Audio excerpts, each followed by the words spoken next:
Hare Krishna. Thank you, sir. Hare Krishna, Hare Krishna, Krishna Krishna, Hare Hare, Hare Ram, Ram Ram, Hare Hare. So everybody is comfortably seated. Okay. Kids can go into the kids session. And the others who are not kids, they can stay here. All those who have come here today and those who are seated here, have you given your attendance? Last class we missed few people. We couldn't take their attendance. Please make sure that everybody who comes here, before coming only, you give your attendance and come. Okay? So we'll start with Kirtan, as we do in every session.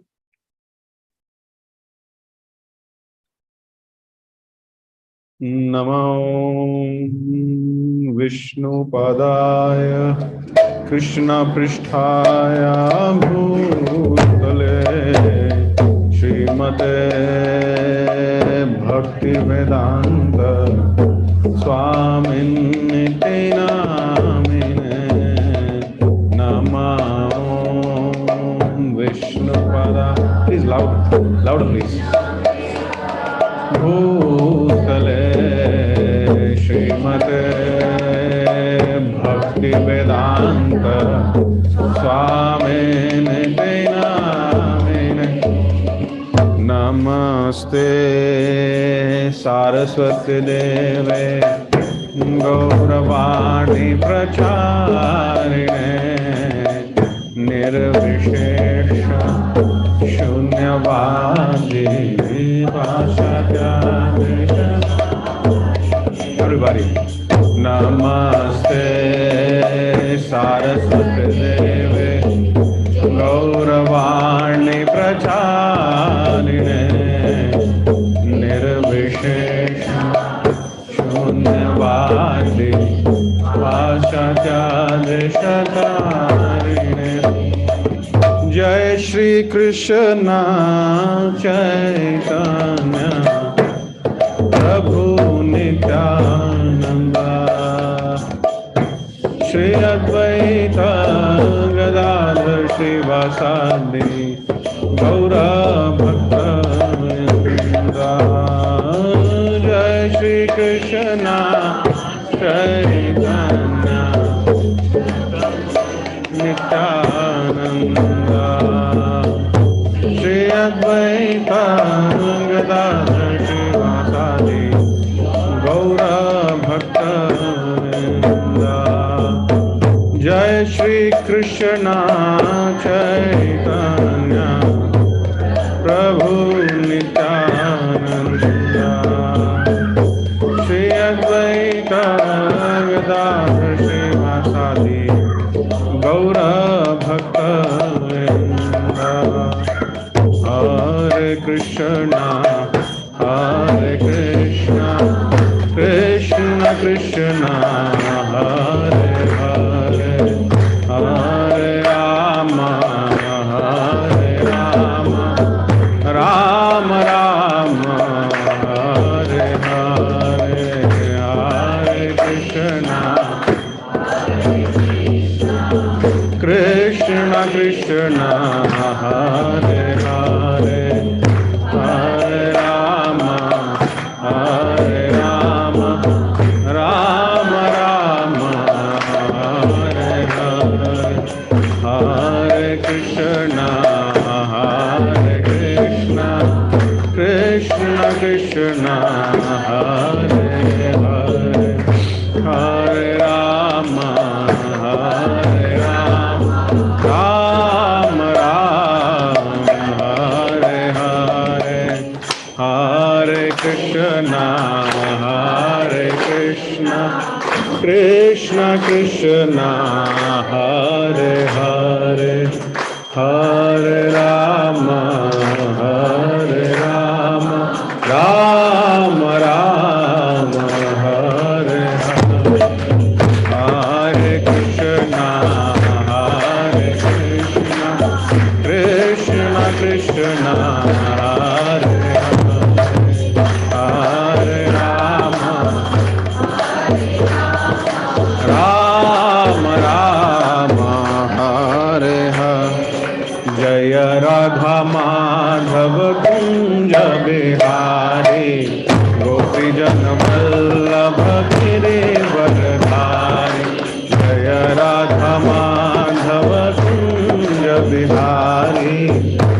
गोपीजन Vallabh Girivardhari यशोदनंदन Vraj जनरंजन यमुनातीरावनचारि यशोदनंदन व्रज जनरंजन यमुनातीरावनचारि। हरे कृष्ण कृष्ण कृष्ण हरे हरे, हरे राम राम राम हरे हरे, हरे कृष्ण हरे राम राम राम हरे कृष्ण कृष्ण कृष्ण हरे हरे, हरे राम हरे कृष्ण कृष्ण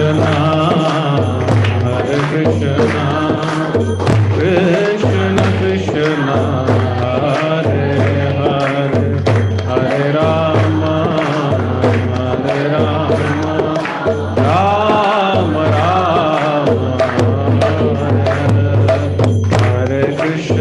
हरे हरे, हरे राम राम राम हरे कृष्ण कृष्ण कृष्ण हरे हरे, हरे राम राम राम हरे हरे, हरे कृष्ण कृष्ण कृष्ण हरे हरे, हरे राम राम राम हरे कृष्ण कृष्ण कृष्ण हरे हरे, हरे राम राम राम हरे कृष्ण कृष्ण कृष्ण हरे हरे, हरे राम राम राम हरे कृष्ण कृष्ण हरे हरे, हरे राम हरे कृष्ण कृष्ण कृष्ण हरे हरे राम राम हरे कृष्ण कृष्ण कृष्ण हरे हरे राम हरे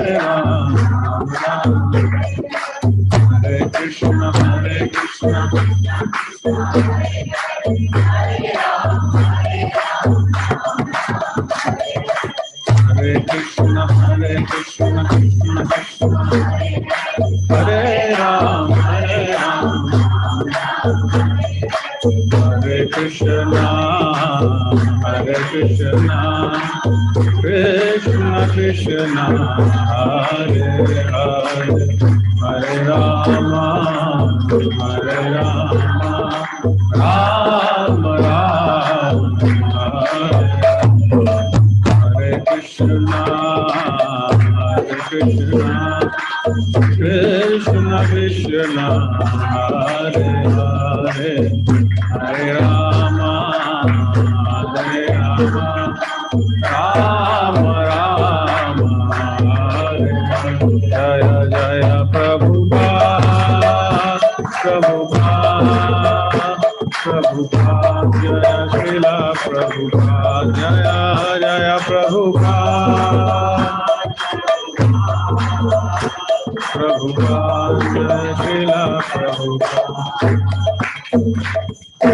युग धर्म हरिनाम संकीर्तन यज्ञ की, श्रीमद् भगवद गीता की, श्रील प्रभुपाद की। हरे Krishna.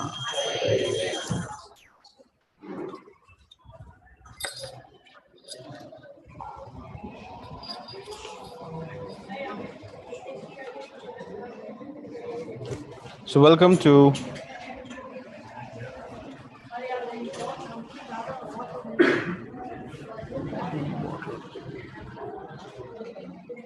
welcome to the third session.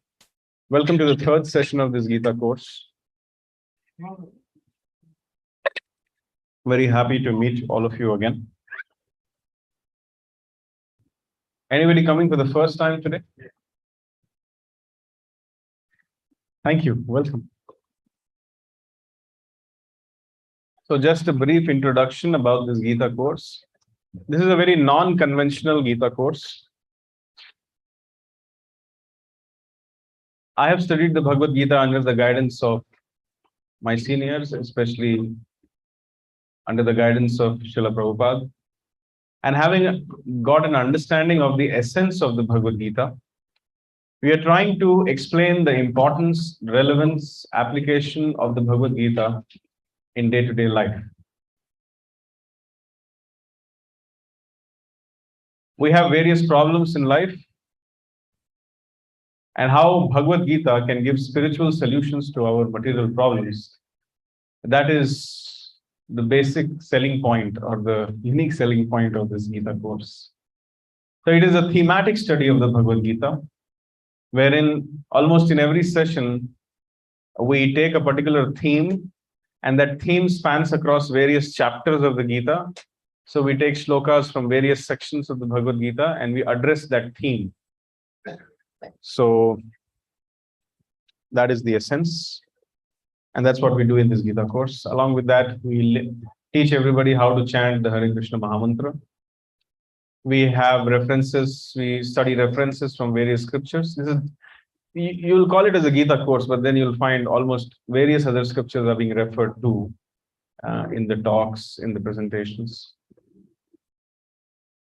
And everything which we are doing, discussing, is being possible because one transcendental, saintly, elderly gentleman called Srila Prabhupada decided to take all the trouble to unlock this knowledge which was locked in Sanskrit, left and forgotten for no one to take care of.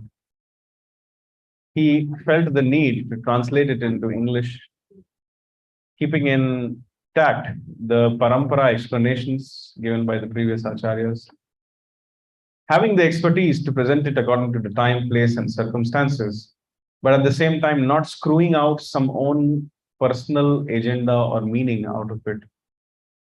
So therefore, whatever we discuss, study, I offer this session and all the other sessions which I will give in the future for the pleasure of Srila Prabhupada and all the teachers and ultimately Lord Krishna. To seek their blessings, I would chant the invocation mantras, and I hope and I pray that I'll be able to simply repeat what they have said.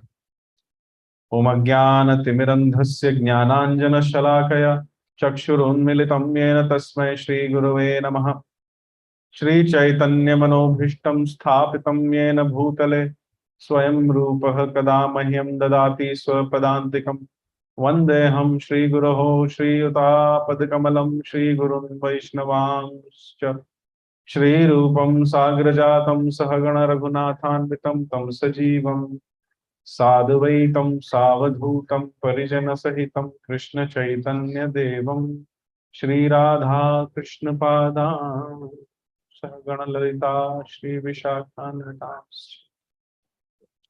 He Krishna Karuna Sindhu Dina Bandhu Jagatpate Gopesha Gopika Kanta Radha Namostate Taptakanchana Gaurangi Radhe Vrindavaneshwari Vrishabhanusute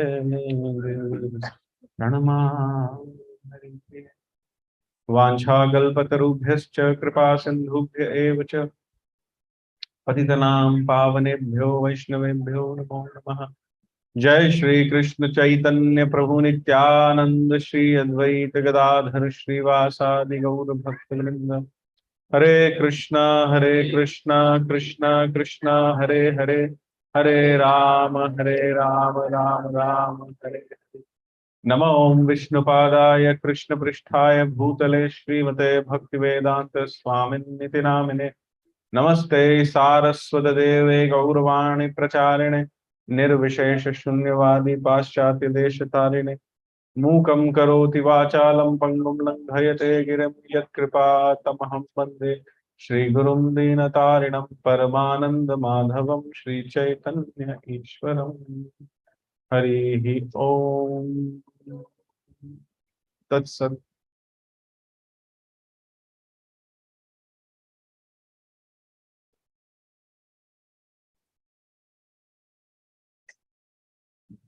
Hare Krishna. So the title for today's session is, what is the title for today's session? Sorry? I saw the title of session was Why Do I Suffer? Today I purposely put something else here to see whether people read the messages or not. The title for today's session is Why Do I Suffer? And the subtitle is the root cause analysis. So do you people read the messages which are posted? Are you all there in the WhatsApp group? Anybody here who is not in the WhatsApp group? Yes. So today you are coming. Okay, you are all, three people are not there. So Hare Krishna, Navadipeshwari Mataji. So some people are not in the WhatsApp group. Please contact that Mataji. She'll help you to get added in the WhatsApp group so that throughout the week you'll get to know what's going on. And please take out some time to read it. We are trying not to spam that WhatsApp group. We post very rarely something in that WhatsApp group just so that you don't miss anything there. So please take care that you're a part of it. So actually, this topic of discussion is a big topic of discussion. It cannot be done very easily, and it cannot be understood also very easily. So I will request all of you to have the maximum possible attention in the next 1 hour. Is it too much to ask? You'll give. So therefore, in order to make things simpler, I have divided the lesson plan in 2 parts. So we'll have 2 parts of this course, this third session basically. Why do I suffer? Or what is the root cause of the suffering? Because we want to understand it very nicely. So the agenda of part 1 is, of course, we'll do a little recap. We'll see the various causes of the suffering and we'll analyze. As you can see, we'll categorize into 3 parts. So we'll analyze one of the causes today. And the remaining 2 causes we will study in the next session. Is that okay? So all those who are attending part 1, if you don't attend part 2 means you didn't understand anything. So please make sure that at least you'll come for the next session. After that, you decide what to do. So recapitulation. What did we discuss in the session number 1? Somebody would like to say? That was the second session. First session. Needs. Yeah. Happiness. Needs. Okay, you can at least see here and tell. What was the central point of the first session? Of course, psychological needs, physiological needs, physical needs, emotional needs. But then the most important was spiritual need. Yes, you raised your hand. First your name and then whatever you want to say. Rinki. Nidhi. Okay.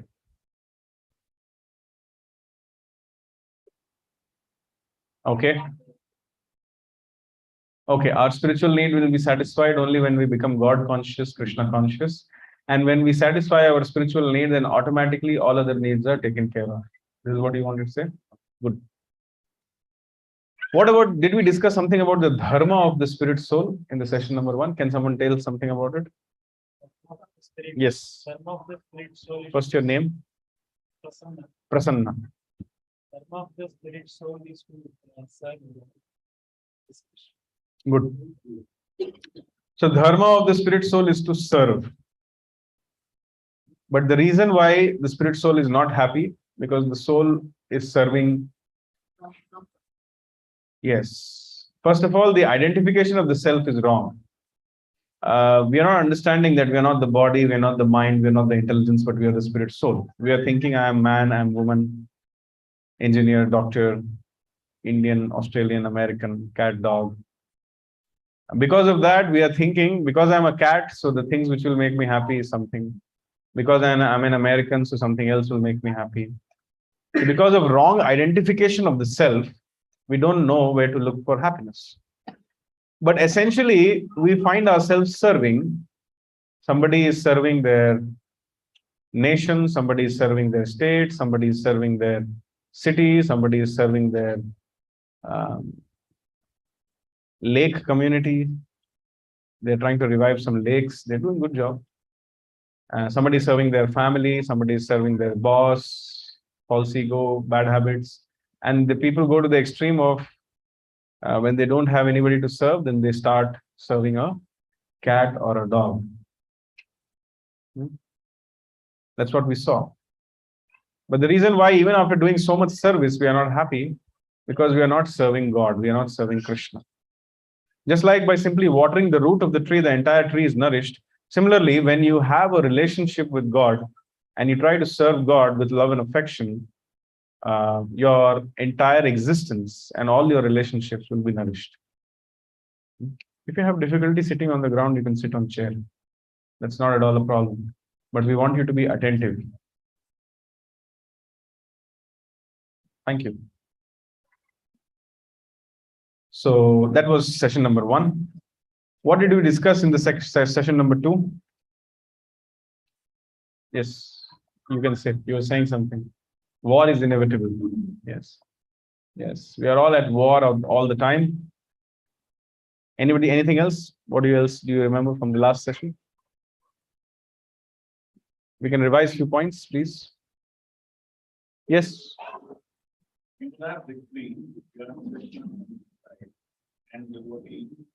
Very good.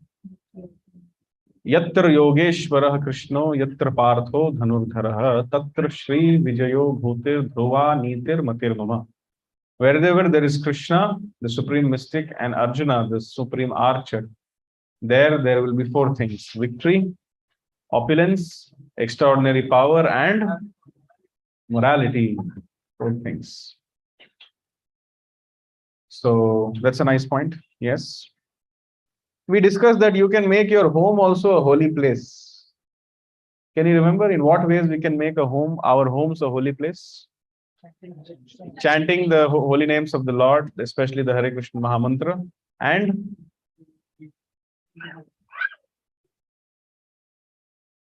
yes. How about inviting devotees of the Lord to your home? Serving of the devotees at our homes. Yes. Anything else?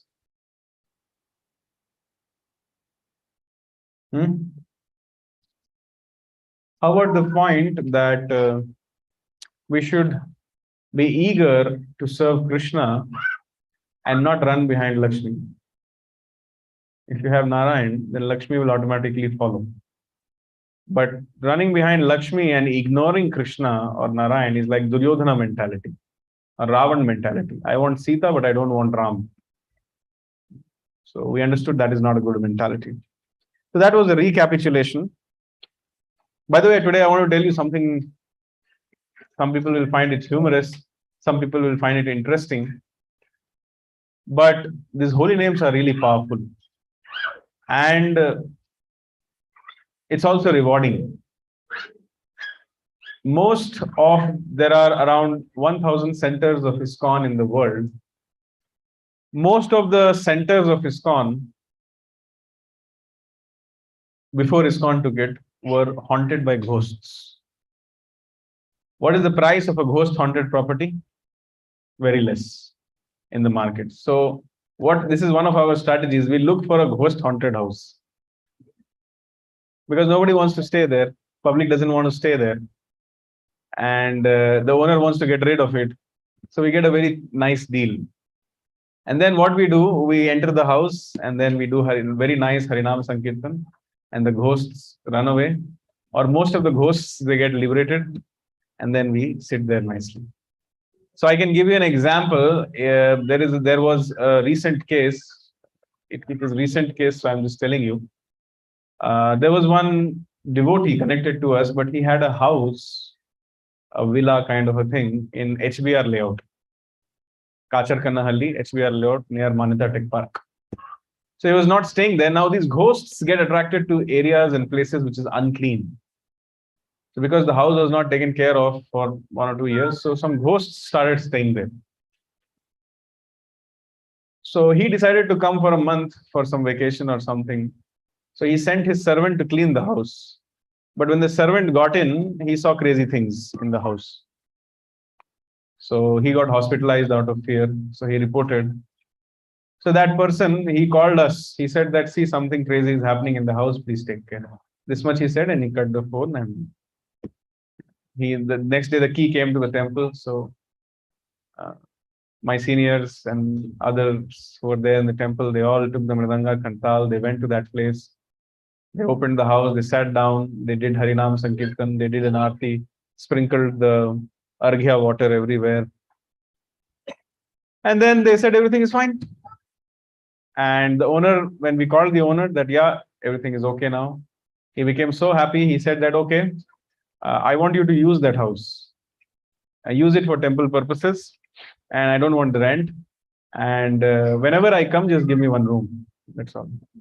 So I'm just giving you an example. This is one thing which happened.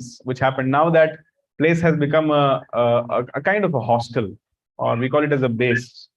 So people who work, working boys, they stay there. They chant 16 rounds of Hare Krishna Mahamantra. They eat only prasad. They follow the four regulative principles, and every morning they get up at 4 a.m., attend the Mangala Aarti 4:30, do their japa for the next 1.5 hours, then have breakfast, pack lunch, go to office, come back, do some services or some plan few activities, read something, go to sleep. That's their lifestyle. And that is there. This house is there with ISKCON for now 5 years are over now.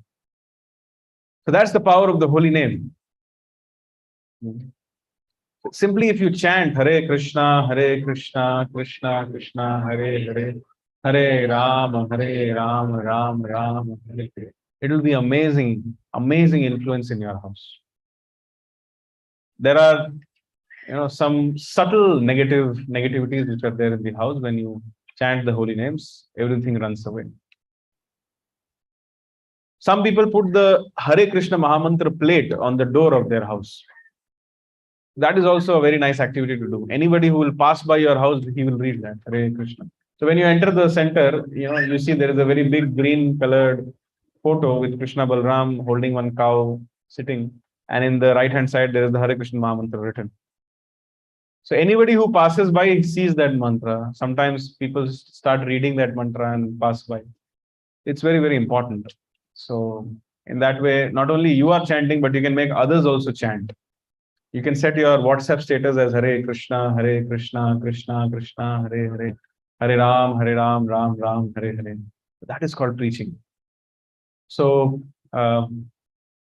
Mataji is there. Seema Mataji, do we have some Hare Krishna plates with us? Yeah. So if somebody is interested, you give it to them. I had stuck it, not now, after the class, please.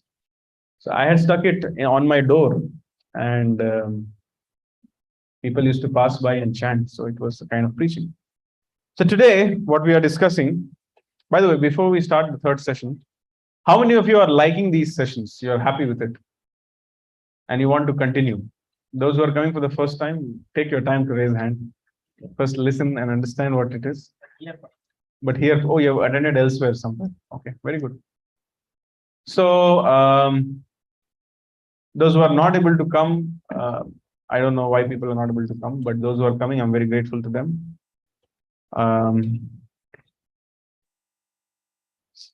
When I compare the content of today's session to today's prasadam, I feel today's prasadam is better than the session also. So that's how I came to Krishna consciousness. I used to love prasad. So because of prasad, I became a devotee. So I will encourage people to come and have prasadam. Even if you don't like my face, at least come for prasadam. Okay. So what are the causes of the suffering? Can you just mention few causes why people suffer? Attachment. Who said that? Very good. Very good. Yes.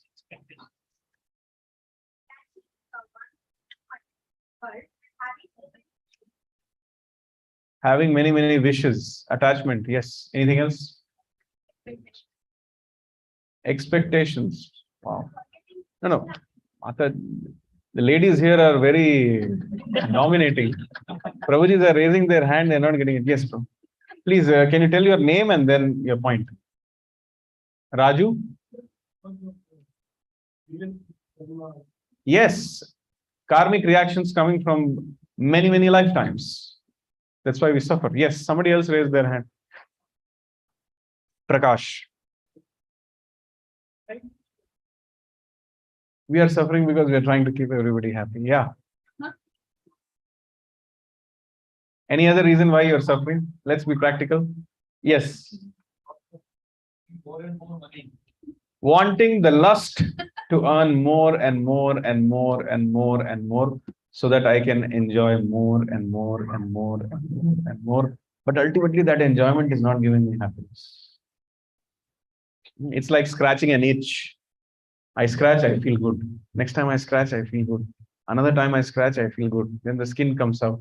Then the epidermis comes out. Then the hypodermis. Then the blood comes out. But still, the desire to scratch has not gone away. And then 50 years of life have passed, and then I realize, oh, the itch has not gone away, but the facility to itch is no longer there.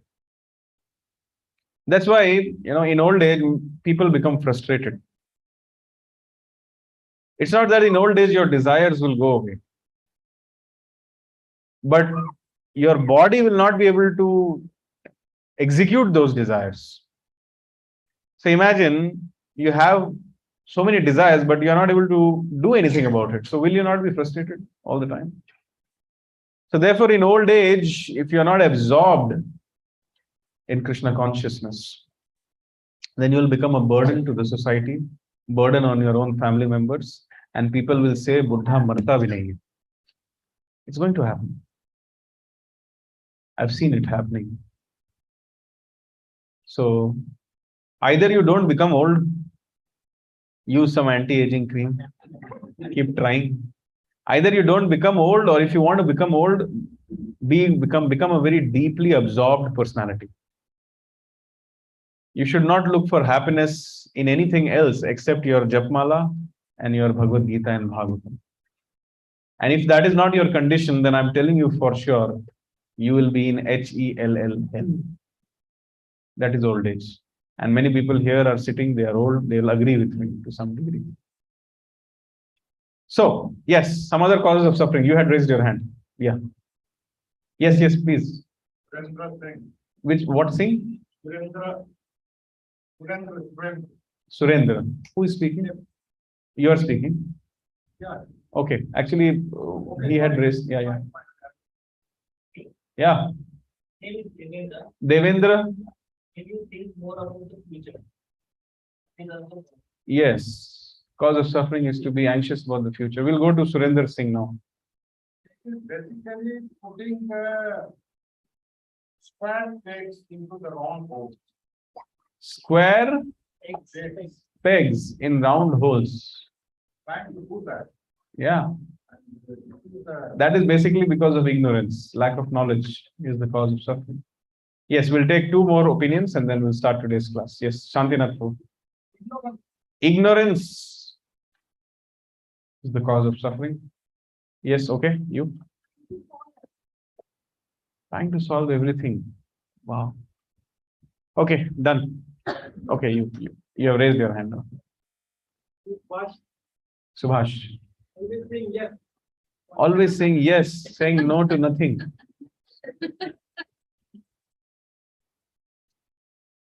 Whatever you have said is right, and it is coming from experience, but I would like to summarize it in three things. Number one, attachment, especially to temporary things. Number two, attitude of comparison. And number three, committing sinful activities. These are the three major reasons why we are all suffering in this material world. Now we'll see each of these causes one by one. Cause of suffering, cause number one, that is attachment. What do you see in this picture? Money coming in? Is it just that much or something else? Coming as a tortoise. Yeah, that's correct. Coming in? Coming in slowly and going very fast. Okay. So how this is a cause of suffering? We are discussing how attachment is a cause of suffering. Consider the attachment perspective and try to answer the question, seeing this figure. More materialistic attachments. Okay. That is a cause.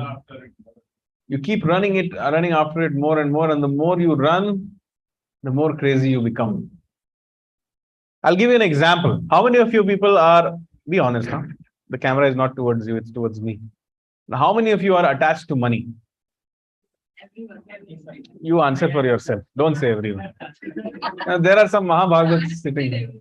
And she said, see, you're sitting with her, so you got scolded. Association matters, huh? Please raise your hands. How many of you are attached to money? I'll not judge anybody. See, those who are not raising hand, probably you don't have money. Not joking. Yes.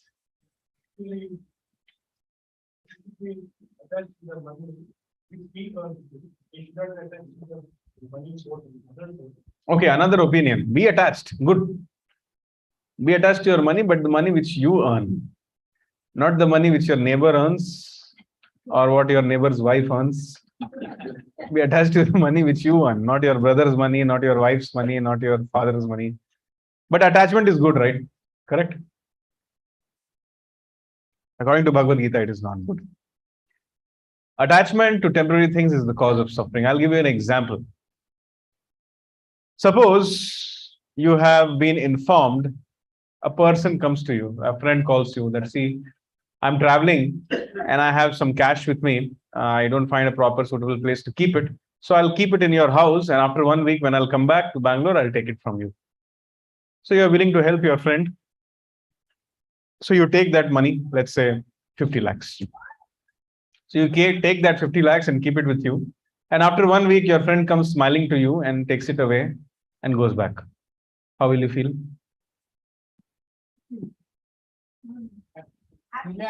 Relaxed, normal, as if nothing has happened. Change the situation a little bit. It has been announced that you have won a lottery of 50 lakhs.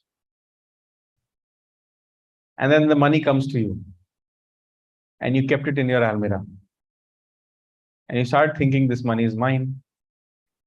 But then a thief comes to your house after 1 week and steals 50 lakh rupees and goes away. How will you feel?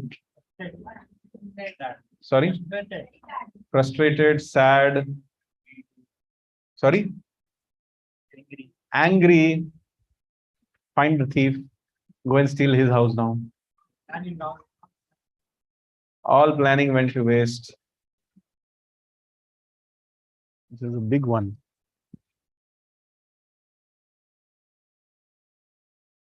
Okay, now that this garland has come, what is the purpose of this garland? Can somebody explain me? Am I somebody very important? Why did this garland come? Fragrance, हाँ. Speaker should feel good while speaking. हवा आना चाहिए, अच्छा smell आना चाहिए. It is fragrant. Any other reason? Actually, it is little moist also. So if my eyes are paining, I can make cool my eyes also. Yes, respect. So this has been offered to Krishna, offered to God before being given to me. So this represents the mercy of God. So when you have the mercy of Krishna and the previous acharyas, you get the qualification to sit on the Vyasasana where I'm sitting. So this enables me to remember them and become a transparent via medium through which what they want to say will come through me. This will remind me that mercy is coming through me, not from me. So this garland makes me humble. It makes me understand that I'm a servant of the servant, of the servant, of the servant of God. That is the meaning of this garland. This garland means something else on a political stage. But here in temple, it means something else. Not, please don't think that I'm the center head here, so hey, garland love, I'm not doing all that. So, see, the first case, you didn't do anything for that money. The money came to you, it went away. You didn't feel anything. The second case also, you didn't do anything for that money. You didn't deserve that money. By a matter of chance, it came to you. But the only thing which happened differently was you started thinking that this money is mine. And you became attached to it. So when it went away, you started feeling bad. Do you realize that problem? First case, the money is not yours. It went away, you didn't feel bad. Second case also, you actually didn't do anything to get that money. It just came to you. but you started thinking that this money is mine. And when that money went away, you started suffering. Now, do you agree that attachment is a cause of suffering?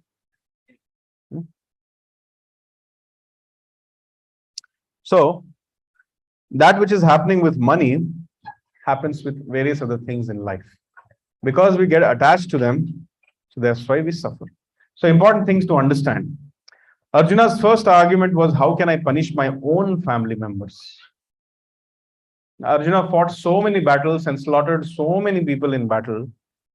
But when it came to fight with his own family members, he was having so much trouble that he threw away the Gandiva and he was in tears, sitting on the chariot like some useless fellow.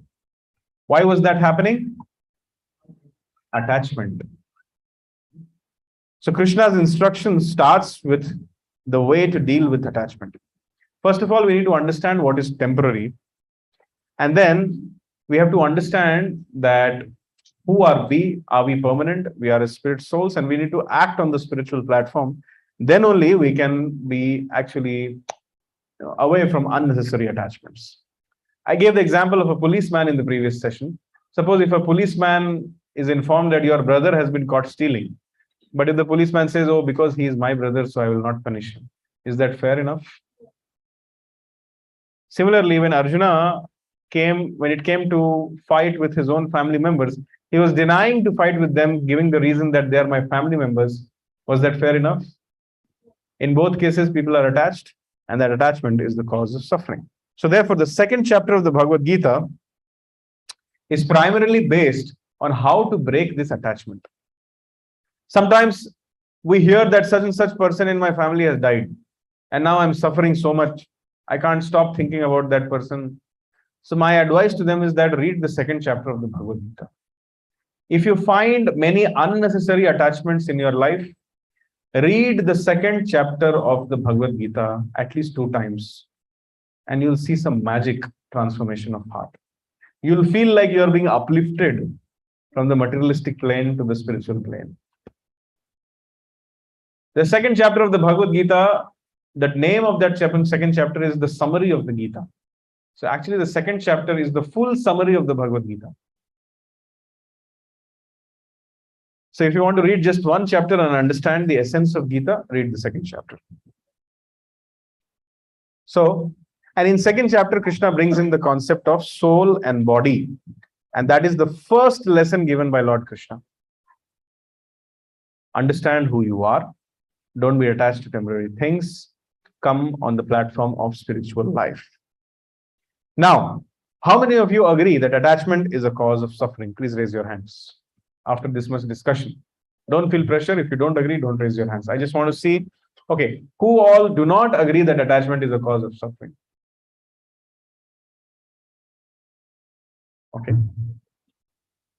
In some sessions, they raise hands. Yeah, I feel we should be attached. Okay. He's still raising hand. You have a question or you want to say something?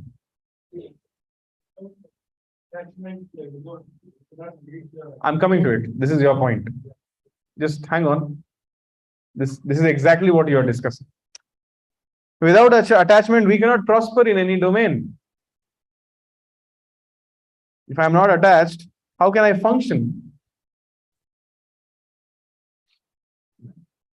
Suppose nearby one ATM is being stolen. Thieves have got inside the ATM. They're breaking the ATM machine. They're taking out the cash. Will you be bothered? Because you are good people, so you'll be bothered. You'll go and tell the thief. I don't know what you'll say. But generally, we read about so many thefts here and there. Do we get anxious because of that? No. But when it happens in our house, we become really anxious. That is why this is happening, because we are not attached to that ATM machine. We are not attached to that society where theft and dacoity has happened. We are attached to our society or our people or my house. So the question is, without attachment, how can I function? If I am not attached, then probably my house is being stolen. I'll be just, theek hai, chura lo, anything. I'll help the thief also to find the key. So the answer is, you can become attached. But attachment to temporary things is the cause of suffering. Of course, you cannot be a function without being attached, but make sure that you should be attached to things which are permanent. Can you tell me one thing which is permanent? Yes, Krishna is permanent. So if you get attached to Krishna, you will never be cheated, you'll never be sorry, and you'll never become left. You'll not feel that everything is over now. Somebody is very attached to their parents. Time will separate them. One day parents will leave. You cannot do anything. Somebody is very attached to their beauty. One day beauty will go away. Somebody is very attached to their money. Money will go away. Strength. Strength will go away. Bodily strength. Social influence will go. Everything will go away. But only Krishna will not go away. So attachment is good, but attachment to temporary things is not good. Attachment to permanent things is good. One of the most temporary things is this body. But don't be attached to the body. That means do not live with this shell or this consciousness that I am Mr. So-and-so, or I am Miss So-and-so, or I am Mrs. So-and-so. Very recently, there was a bank which became bankrupt. Can you tell me the name of that bank? Yes. Yes. So, how many of you would like to invest your money in a bank which has become bankrupt or which has declared bankruptcy? Will you go and put some 5 lakhs in that bank? Will you do that? How many of you will do that? Please raise your hand. So, similarly, this material world or this material body is a bankrupt proposal. Your body will ultimately either become ash or dust or stool, depending on the kind of religion you follow. If you belong to the Hindu religion, it will be burnt, so it will become ash. If you belong to the other religions which bury, so it will become dust. And if you belong to the Parsi community, your body will be thrown away for the birds to feast upon. So then they will eat it and pass it as stool. That's the ultimate destination of this body. So therefore, we should not be attached to temporary things. It has to go. It is meant to go. I'll give another example by which you can understand. How many of you have traveled by a train? Did you get attached to the compartment where you were traveling? Such a nice compartment, such nice windows, such nice people. Who can tell me why you did not get attached to that compartment? And the seat there, and the window there, and the toilet there, and the people there. Sorry? Journey was temporary. I thought you were traveling for real. Yes. Yes. Okay. Destination. Yeah. Good point. Your name? Manay Sharma. Very good. So we have a destination in mind, and we don't bother temporary milestones which are coming. For us, more important is our destination. That means we have a higher goal in life. Please take note. We had a higher goal. And so these small things which are temporary, flickering, changing every moment, they didn't bother us. Similarly, if you have a higher goal in your life, attaining the lotus feet of Krishna, then no matter what ups and downs happen in your life with this temporary body or the temporary situations, they will not disturb you much. How many of you are still sad that 3 years ago when you were traveling in such and such train, the compartment was not clean? Are you still sad? No, you just went through it.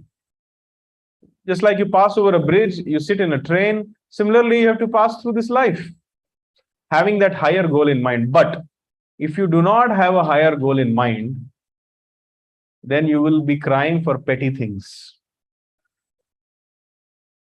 When I was a small child, one of my friends started crying. So the teacher called and asked, "Why are you crying?" The friend told, "I'm trying to write this sentence in one line, but it is not fitting in one line, so I'm crying." So the teacher told, what's the problem? You go to the next line. And then he said, okay, yeah, very good. And then he went to the next. So later on, when I was discussing with him that why were you crying? So he said that I was just thinking that I have to fit it in one line. I didn't understand that I have to write something and get it corrected by the teacher. Now, when I think of the bigger goal or the actual goal or the sublime goal that is being approved by the teacher, these small things don't matter. But at that time, he was not able to think of that sublime goal, the higher goal. So he was stuck to a petty thing. Now, this might sound very stupid why I'm giving this example, but it is a very relevant example. This is a very, very relevant example.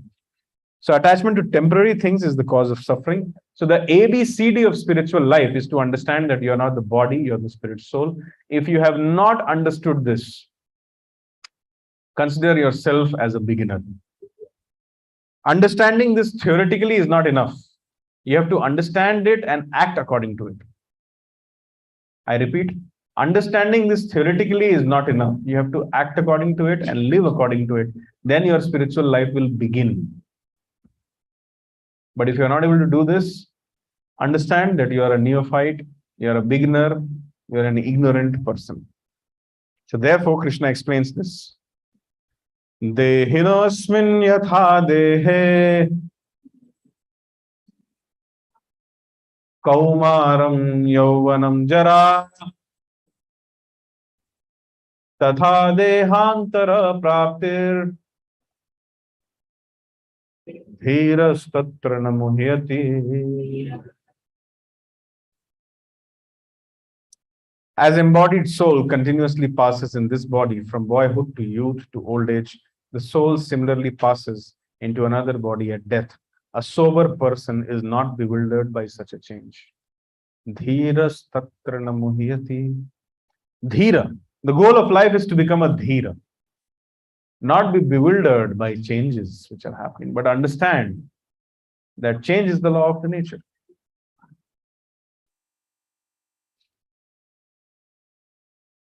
Now, that is what Krishna was explaining to Arjuna on the battlefield. That see, don't think that you're killing your grandfather or teacher or nephews or brothers and other people. Because they are not the body, they are the spirit soul. So therefore, there is no cause of lamentation. And even if you think, okay, the soul is feeling hurt. So let me tell you, Nainam chindanti shastrani, nainam dahati pavaka. The soul cannot be burnt, cannot be cut, cannot be dried, cannot be made wet. And the soul is so minute that no one can actually find it also. Do you know the size of the spirit soul? Do one thing, pluck out one hair from your head. See the tip of that hair. Divide the tip of the hair into 100 parts. Take one of the 100 parts of the tip of the hair and further divide it into 100 parts. Take the 1/10,000th tip of your hair. That is the size of the spirit soul. Atomic. Why everybody says that we cannot see the spirit soul? Because there is no way for the human eyes or for any physical way to perceive the spirit soul. Now, the same spirit soul is in the body of a blue whale also, in the body of a demigod also, in the body of a mosquito also, in the body of a coronavirus also, and in your body also. Just see, imagine the power of that minute atomic, actually it's not atomic, it's subatomic spirit soul. So powerful. It can change the whole world. So imagine how powerful Krishna will be, the supreme spirit soul. So since nobody can find the spirit soul, so therefore it's not possible to kill the spirit soul. So Krishna was arguing with Arjuna. First of all, your people whom you are afraid of killing, they are not the body, they are the spirit soul. So don't be attached to their bodies. And anyway, if you are still thinking that their souls will get hurt, let me tell you, the soul cannot be killed, cannot be burnt, cannot be made wet, cannot be dried. So therefore, there is no cause for lamentation, just do your duty. That is the explanation which Krishna was giving to Arjuna with this verse. So therefore, I will bring you to one of the most important concepts of spiritual life.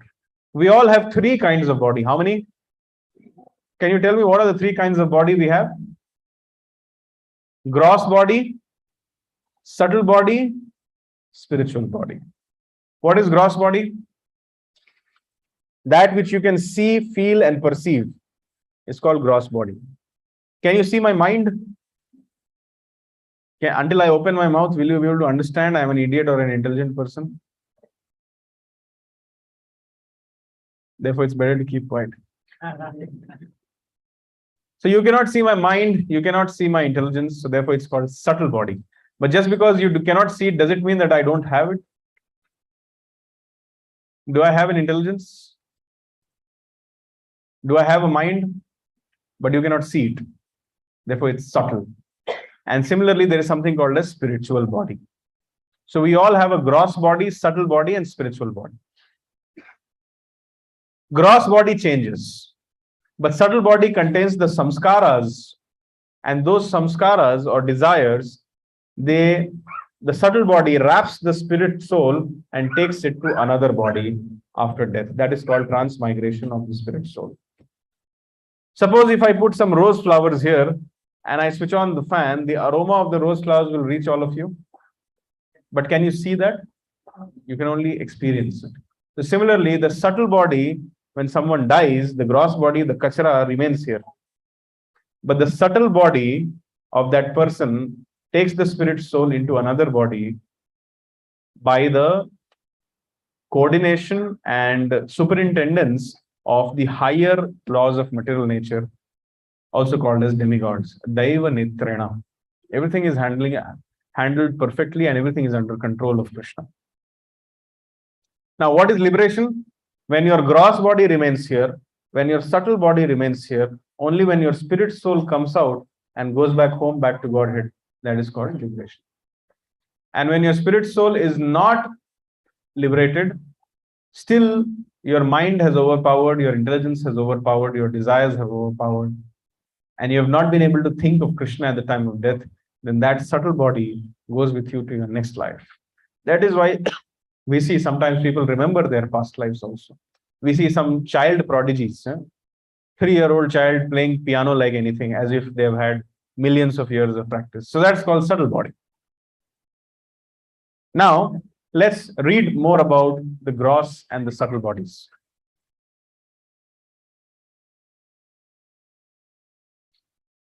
So I will let me just share with you. So this is from the 7th chapter. Bhumirapo analo vayu khammano buddhirevacha ahankara iti yamme bhinna prakritirashtadha. Earth, water, fire, air, ether, mind, intelligence, and false ego. These 8 constitute altogether my separated material energies. This is the statement of Krishna. Earth, water, fire, air, and ether. This is gross to subtle. The ether contains the sound in this universe. The air contains touch as well as sound sensations.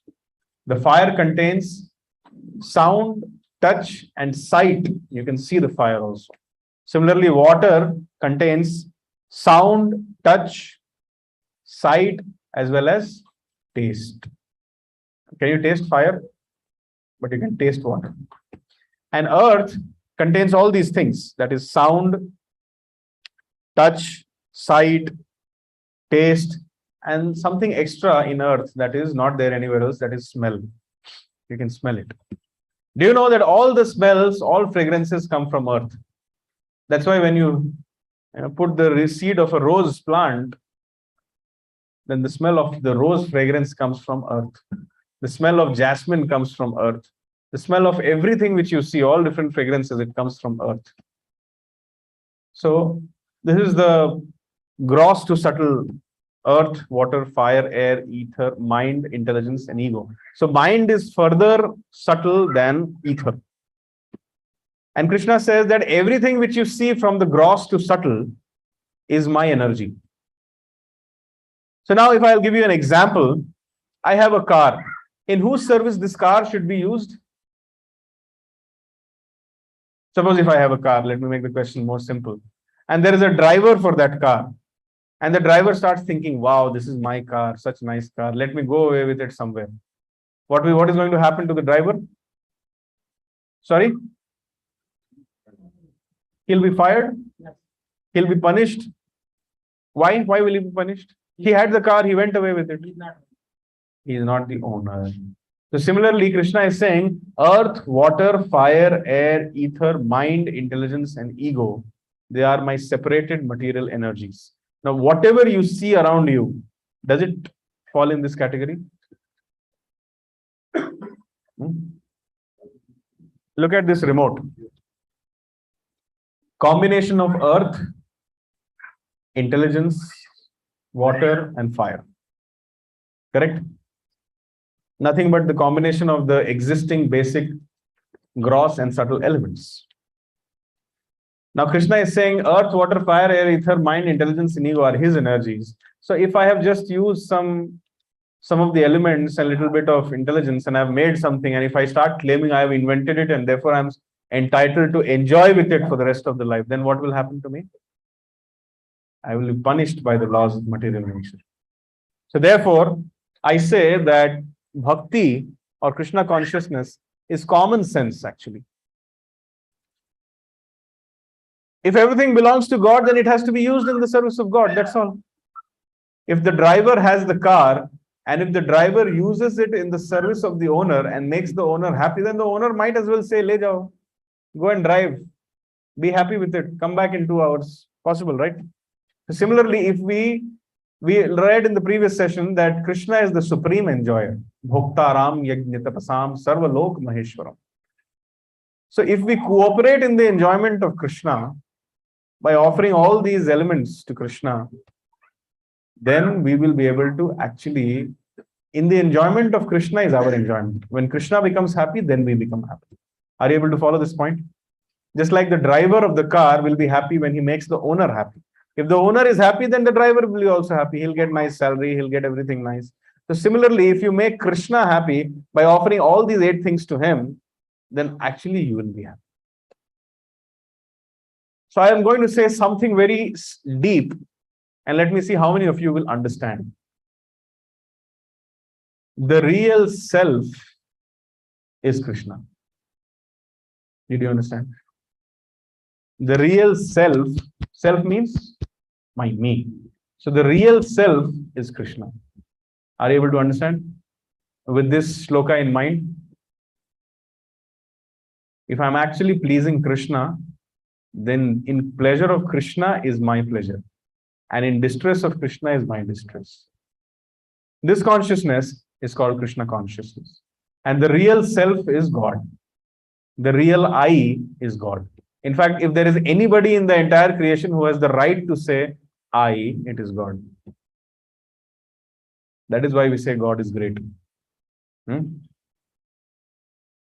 So, at this point, I would like to continue the discussion. Next step, Krishna doesn't say that these gross and subtle elements belong to me. See the next shloka. Apareyam itaspanyam prakritim vidhi me param jiva bhutam mahabaho yayedam dharyate jagat. He says not only the gross and subtle, besides these, O mighty armed Arjuna, there is another superior energy of mind, which comprises the living entities who are exploiting the resources of material inferior nature. Batao. Krishna said, gross and subtle, everything belongs to me. And in the next shloka, he says, spiritual also, everything belongs to me. So who are we? Spirit souls. And whom do we belong to? Someone can say, okay, gross and subtle things belong to Krishna, but I am independent. So let me enjoy. No, sir. You are a part and parcel of Krishna. You are owned by Krishna. It is Krishna's mercy and it is his detachment that he allowed you to run away and do all the nonsense. But actually, you are meant to serve Krishna. But because we are not serving Krishna, so we are serving Maya, the material inferior nature. What are we doing? We are trying to exploit the resources and trying to become enjoyer. See, we have seen Krishna in the spiritual world enjoying, so we are trying to imitate him. We all became envious of God. Whenever I talk to people like this, I feel I'm in a jail. Just like when you go to a jail, all criminals talk to each other. So this material world is a jail. And all of us who are sitting here having this material body right now, we have all committed some serious offenses against God. Therefore, when we were not fit to stay in the spiritual world, we were sent to this material world where the dress of we prisoners is this material body and the bars are our lusty desires. Such a nice jail which we cannot see, but we can never escape also. That is the genius of Krishna. So we saw Krishna enjoying and we thought, why should he get all the love and respect? Why should only he be, given the best things? Why should only he eat the best things? Why should only he enjoy? I also want to enjoy. Do you have a child? What's the age of your child? Sorry? 4 years. Do you have a car? Which car? Baleno. Suppose if your 4-year-old child says that give me your Baleno car. I want to drive on the road and I want to go to the old Madras highway. Will you give? But the child will cry that I want to give. Why should only you enjoy? Why should only you drive? Why should only you feel happy when the air gushes in your face? Why should only you feel the pleasure of driving this car? What will you do? He is not suitable to do that. So you'll try to explain the child. But when the child will not understand, then what you'll do? Some people are telling punish. God is not like that. I'm coming to. You'll again try. After that, if he's still not understanding, then I will decide not to go with car so that he will not answer him. But he's still asking.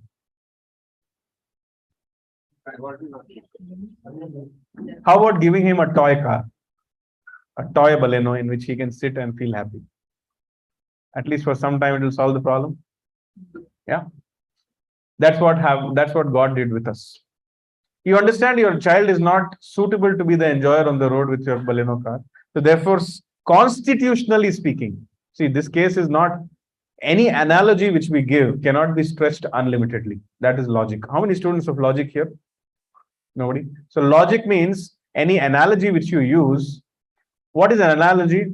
When you're trying to explain a difficult subject matter using some things which are easily perceivable, that is called analogy. For example, if a child wants to know where is the moon, the mother says, you see these two branches of the tree, in between these two branches is the moon. Does it mean that the moon is between these two branches? It is called Shakha Chandra Nyaya. It's a branch of logic. So similarly, I'm using the Shakha Chandra Nyaya concept to make you understand that just like you understand your child is not suitable to enjoy with a Baleno car on the old Madras highway. So you cannot give him a car. So you have to give him a toy car. But you know that in future, your child will become suitable. But in the spiritual world, the case is that constitutionally speaking, for eternity, one is a servant of Krishna. Jivera Swarup hai Krishnere Nitya Das. So never will a day come when we will be suitable to become the Bhoktaram and Yagyatapasam, Sarvalok Maheshwaram. That is not our constitutional position. We can never be the enjoyers. Actually, there is only one Purusha. That is Krishna. Everybody else is Prakriti. Some people have body of Purusha, but actually they are Prakriti. You understand? You are meant to be enjoyed by God. But the problem is that we think I am the enjoyer. So for eternity, we are supposed to serve Krishna. And that is the highest bliss. When Krishna sees though that bliss being experienced by his devotees, he wants to experience it himself. Why do you think Krishna sucks his own toe? Because all the devotees are so happy getting the dust of his lotus feet, he's not able to understand why the devotees are happy. Let me suck the dust of my own toe and experience it. Why do you think Krishna becomes the chariot driver of Arjuna? He wants to experience how his devotees feel. Why do you think Krishna comes as Lord Chaitanya? Because he wants to experience what Srimati Radharani is feeling. So the highest bliss in this world is not to become an enjoyer. The highest bliss in this world is to become a servant of the servant of the servant of the servant of God. But then we became mad. We started thinking, I want to become God. I want to become enjoyer. Krishna explained us 2 times, 3 times, 4 times, and you cannot do this. Don't try to do this. But then we were like, no, I want it. I want it. I want it. So he gave us we told Krishna, we want to control the whole thing. So Krishna said, no, you're not qualified. You cannot do it. So let me send you to a toy world. Toy car and this universe is same. This is a toy which Krishna has given us, and we are just happy with that toy. So that is the concept. So all this you will understand when you'll read the Bhagavad Gita verses 7.4 and 7.5. But I explained the gist of it to you in 10 minutes. So therefore, we all have 2 types of body, the gross body and the subtle body. And the third is the spirit soul itself. Earth, water, fire, air, ether is the gross body. And subtle body is mind, intelligence, and false ego. The body of the demigods is made of subtle elements. For example, the body of Brahma is made of intelligence. Now, this is something which we'll not be able to understand. For example, the people on the sun planet. Oh, what am I saying? How can there be people on the sun planet? Is it possible? I read in my science textbook that there is only helium, neon reactions happening on the sun planet, blasts happening, and all that which is there is a nuclear reactor on the sun. That's all.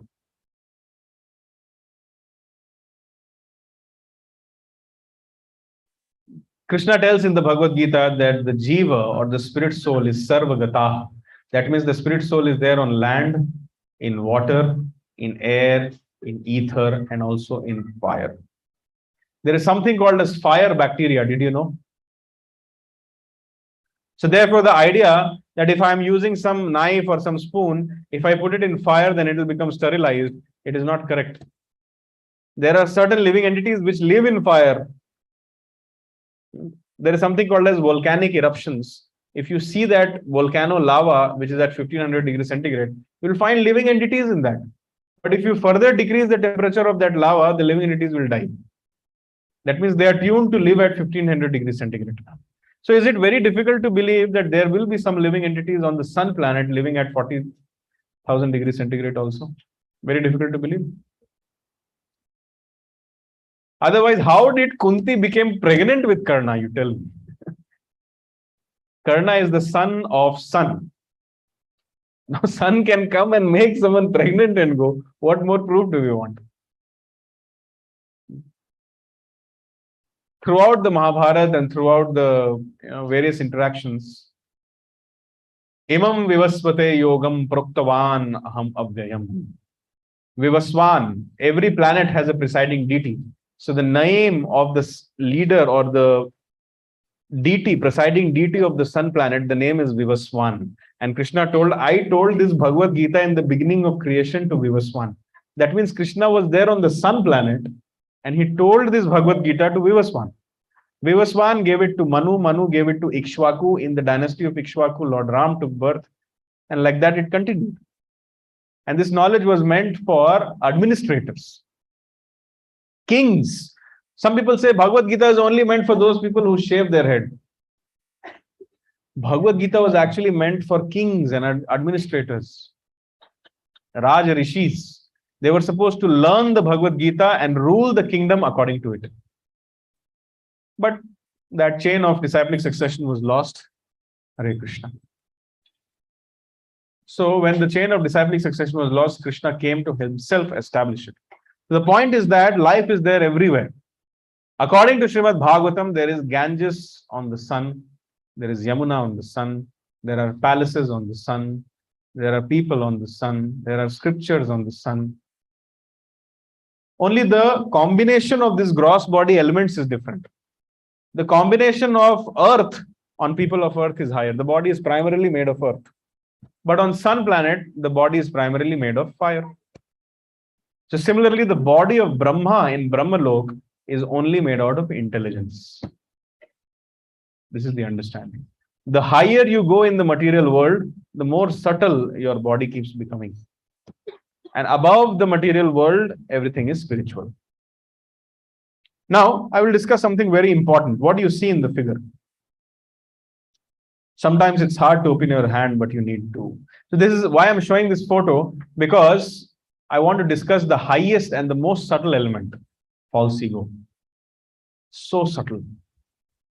So subtle that one cannot perceive it only. So false ego is the biggest hurdle in the lives of people who want to practice spirituality. You can overcome your gross body. You can overcome the challenges which earth, water, fire, air, and ether are offering you. You can even overcome your mind. You can have a steady intelligence by the study of the Shastra. How do you become intelligent? You become intelligent by studying the Bhagavad Gita. The concept of IQ, oh, my son has a high IQ right from birth. This is all false concepts. I don't trust the IQ quotient, intelligence quotient, emotional quotient, spiritual quotient. I don't follow all that. Intelligence means the ability to differentiate between what is right and what is wrong in a critical circumstances. I have seen so many people with so-called high IQ. I'm surrounded by highly aristocratic and highly intelligent and all the time people coming from prestigious institutions all the time.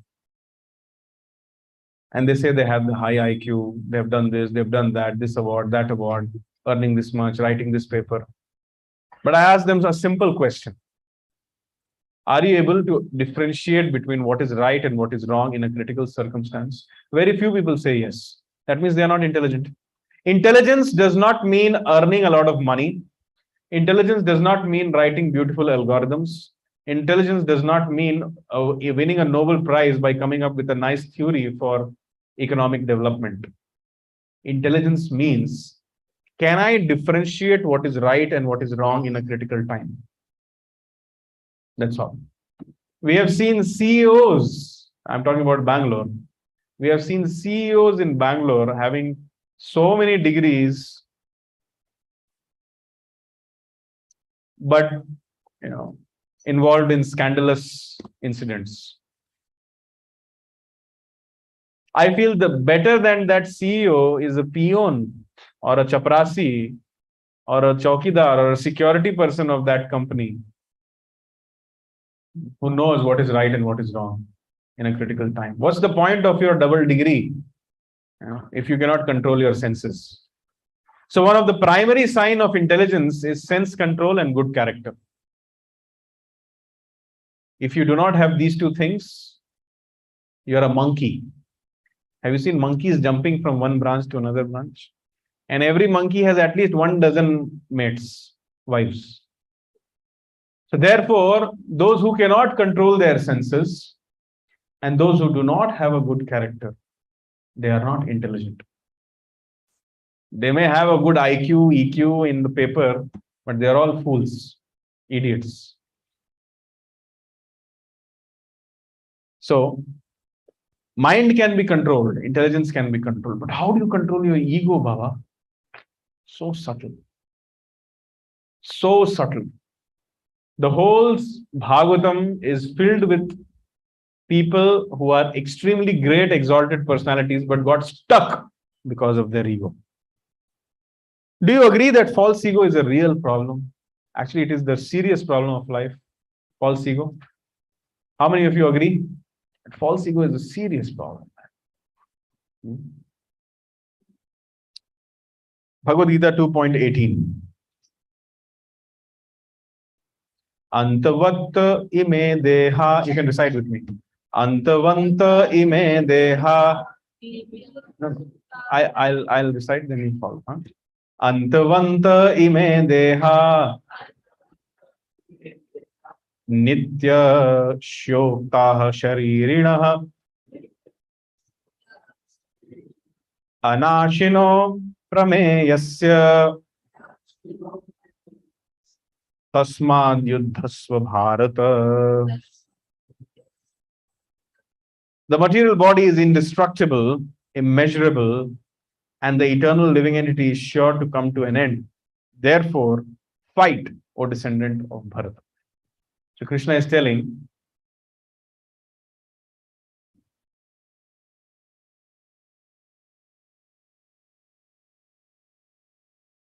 that the material body will definitely get destroyed, and this body will surely come to an end. So therefore, you should fight. So material body is perishable by nature. In the next verse, Krishna says, Vasham sijenani yatha vihaya navani grenandi naroparani tatha sharirani vihaya jinanye anyani samyani navani dehi. As a person puts on new garments, giving up old ones, the soul similarly accepts new material bodies, giving up the old and useless ones. So we are all changing bodies. Imagine if somebody is drowning and he's telling, help, please come and help me. And then you run to that person and then you hold the t-shirt of that person and pull the t-shirt out and put the t-shirt on your shoulder and come back happily. You're laughing, right? That's what we do all the time, actually. We think we are this body. So we just try to save the body. We don't save anybody's soul. This body is like a t-shirt. You'll change it after some time.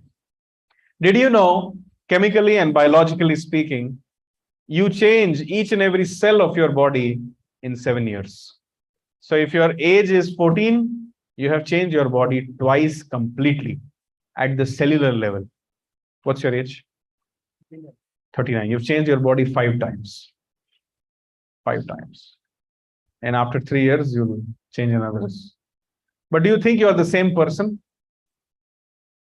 How many of you remember yourself as a child? Very good. You have a good memory. Was your body the same? Was your intelligence the same? Was your mental ability the same? Was your ego the same? But still you feel you are the same person, right? That means you are more subtle than the ego also. That means you are the spirit soul. This is the proof that you are a spirit soul. What more proof do you want? So therefore, we should try to not save the t-shirt of a person, but to actually save the person from drowning. So therefore, please understand, simply by distributing food, you cannot do social welfare. Simply by distributing kambal or blankets, you cannot do social welfare.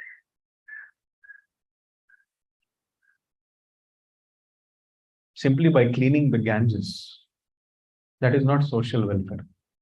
Until you clean the hearts of the people, they'll again make the Ganges dirty, and until you clean the karma of the people, they will always suffer.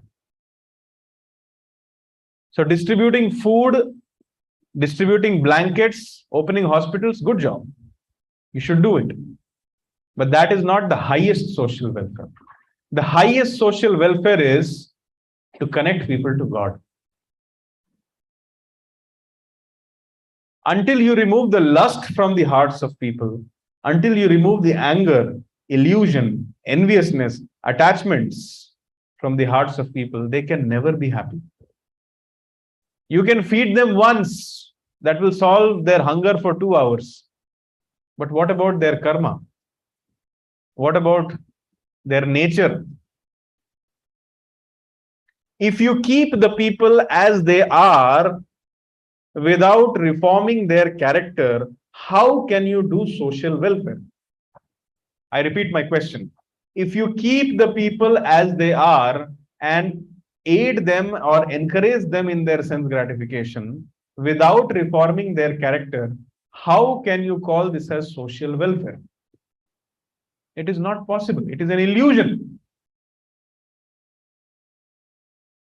You have to reform the character of the people. I give this example in all my sessions and people are able to understand. I'll come back to your son, 4 years old. Daughter, 4 years old. Suppose your daughter has a fight with you and she runs away. and she goes and sits on the traffic signal. Hold on, it's theoretical example. And then she gets into bad association. And then she becomes a beggar on the traffic signal. I'll stop at this point. And then your friend comes and he sees, what's your name? Krunal. Krunal's daughter is here. Let me give her some 200 rupees. Goes away. Second friend comes and sees, oh, Krunal's daughter is here. Let me give her something to eat. And then goes away. But a third person comes and he sees, oh, Krunal's daughter is here. Why are you here? Let's go to your father. No, I will not go to my father. Come. And then he drags your daughter and brings her back to you. Who is your real friend? First person, second person, or third person? Why? Because he brought the daughter back to you. He connected your daughter back to you. Only you know how to take care of your daughter. Similarly, real social welfare is to connect people back to God. Only God knows how to take care of everybody. Suppose, another example, if I enter your house, Krunal, please get out. For the next 2 days, I will take care of your daughter. After 2 days, I am not here. I don't care what happens to your daughter. But for the next 2 days, I will take care. I will feed her. I will take her out. I will do everything for her. How will you feel? You'll say it's stupid, right? And if you want to take care of her, why only for 2 days? Take care of her for the rest of the life? No, I'll do only for 2 days. That's how funny people, sometimes they come for 2 days and they distribute a lot of food. Manav Seva is Madhav Seva.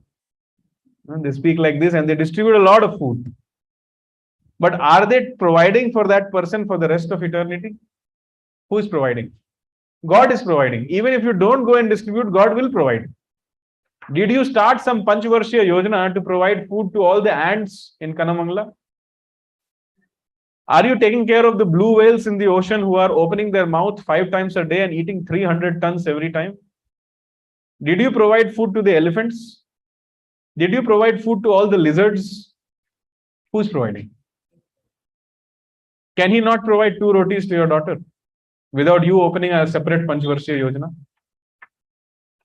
The point is that people are unnecessarily trying to become God and they are not able to solve anything, but they want to do something. So the point which we are trying to say here is, try to save the spirit soul of people. Don't try to save their body. Body will anyways go away. If you can do something for the body, you can do good. But primarily try to save their soul. If you want to open up a hospital, open up a hospital. But make sure every patient of that hospital gets prasad. Make sure every patient of that hospital understands the meaning of Bhagavad Gita. Make sure every patient who leaves that hospital becomes a spiritual devotee of Krishna. That is the real disease. Prabhujis and Matajis, the real disease of this material world is not cancer. The real disease is lack of God consciousness.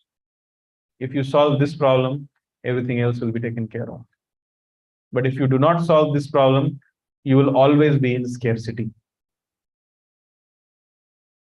That's why Krishna says, a person puts on new garments, giving up old ones. The soul similarly accepts new material bodies, giving up old and useless ones. So why you are spending so much time for this body? Whole propaganda is for the body, but nothing for the spirit soul. It's like having a parrot in a small cage and polishing the cage very nicely, but never giving any nourishment to the parrot. What's the point of having a cage when the parrot is dead? Similarly, what's the point of having this body when the spirit soul within is starving? That is the message of Krishna through these verses. Ishvara sarva bhutanam hriddeshe Arjuna tishtati brahmayan sarva bhutani yantra rudhani mayaya. Chapter 18, sloka number 61.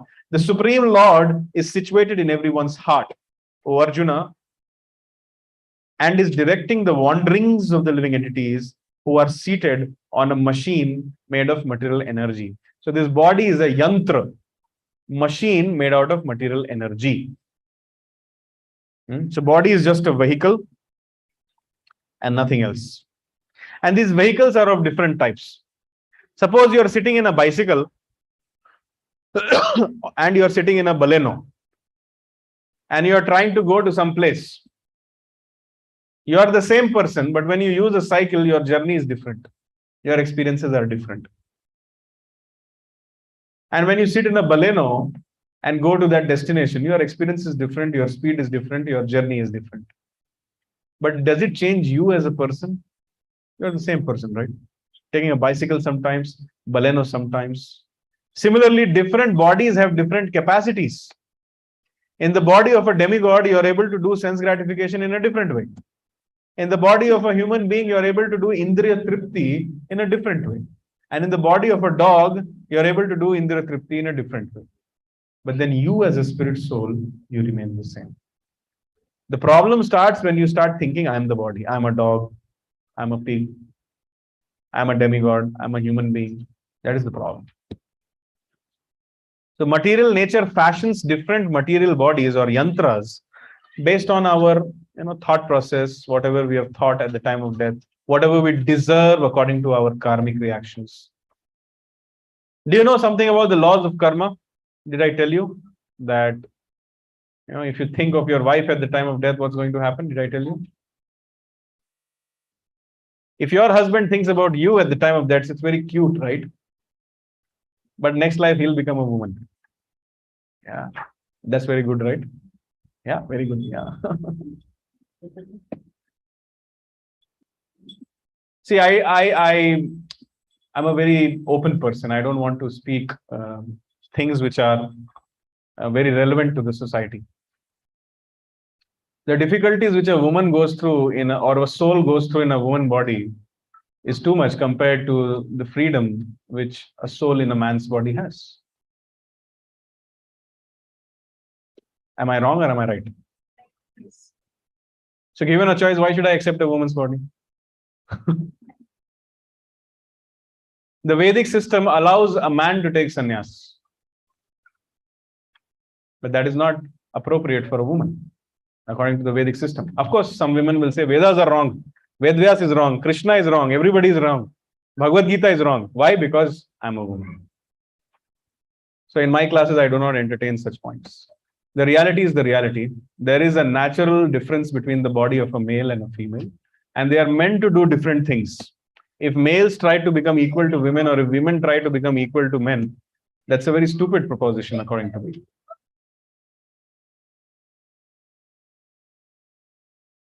Just like if I get a dog's body, I'll not be happy.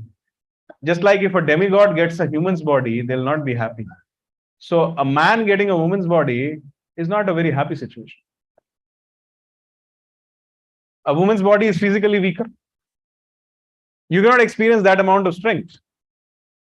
In a man's body, you can lift a bike and throw somewhere. But women's body, you cannot do all these things. Some limitations are there. Similarly, another law of nature is that if you expose your body too much, in the next life, you become a tree. And you're standing naked like this for thousands of years in sun, moon, wind, air, rain, like this. You'd like to expose your body too much? Very good, become a tree. If you like to sleep a lot, then according to the laws of nature, you become a bear in your next life. You sleep for 6 months, get up once, eat, and then again sleep for 6 months.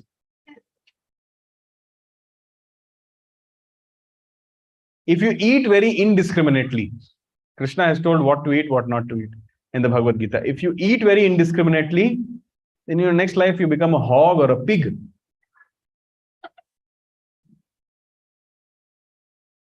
So the laws of material nature, you know how they work. They see whatever you are doing in this life. They give you a better facility to do the same thing in a much better way in the next life. So these are some points which you should remember. But at the spiritual platform, everybody is same.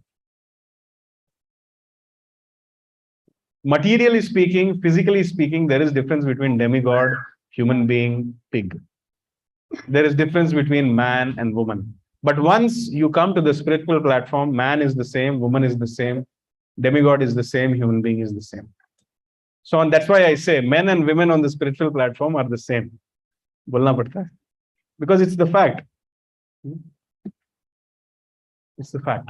So therefore, as long as you do not come to the spiritual platform, as long as you do not chant the Hare Krishna Mahamantra, you will be in this body consciousness. You will be. And then when I'll tell you that you are a man, you cannot do this, you'll feel bad. When I'll tell you are a woman, you cannot do this, you'll feel bad. But when you come to the spiritual platform and when you realize that I'm not this body, I'm not a man or a woman essentially, I'm a servant of God and I'm supposed to serve God. When you come to that consciousness, then you'll have nothing to do with this body. That's what I'm trying to explain through this verse. That this body is a yantra, is a maya. Yantra ruhani maya. If you go to Germany, anybody from Germany here has gone to Germany? How much people are attached to the cars there, have you seen? If you hit the car, they feel like you have hit me. And they are suffering because, every German changes their car at least 10 times in their life, minimum. They'll sell their kidneys, but they'll change their car. And they think the car is their manifestation. Their second body is the car. That's what they think. So similarly, if you start thinking this body is me, I'm a PhD. How can he talk to me like that? I'm a woman. How can he talk to me like that? I'm a grandfather. How can he talk to me like that? Then you'll suffer. Suffer like anything. So the ABCD of spiritual life is to understand that you are not the body, but you are the spirit soul. Otherwise, why will Krishna make this statement?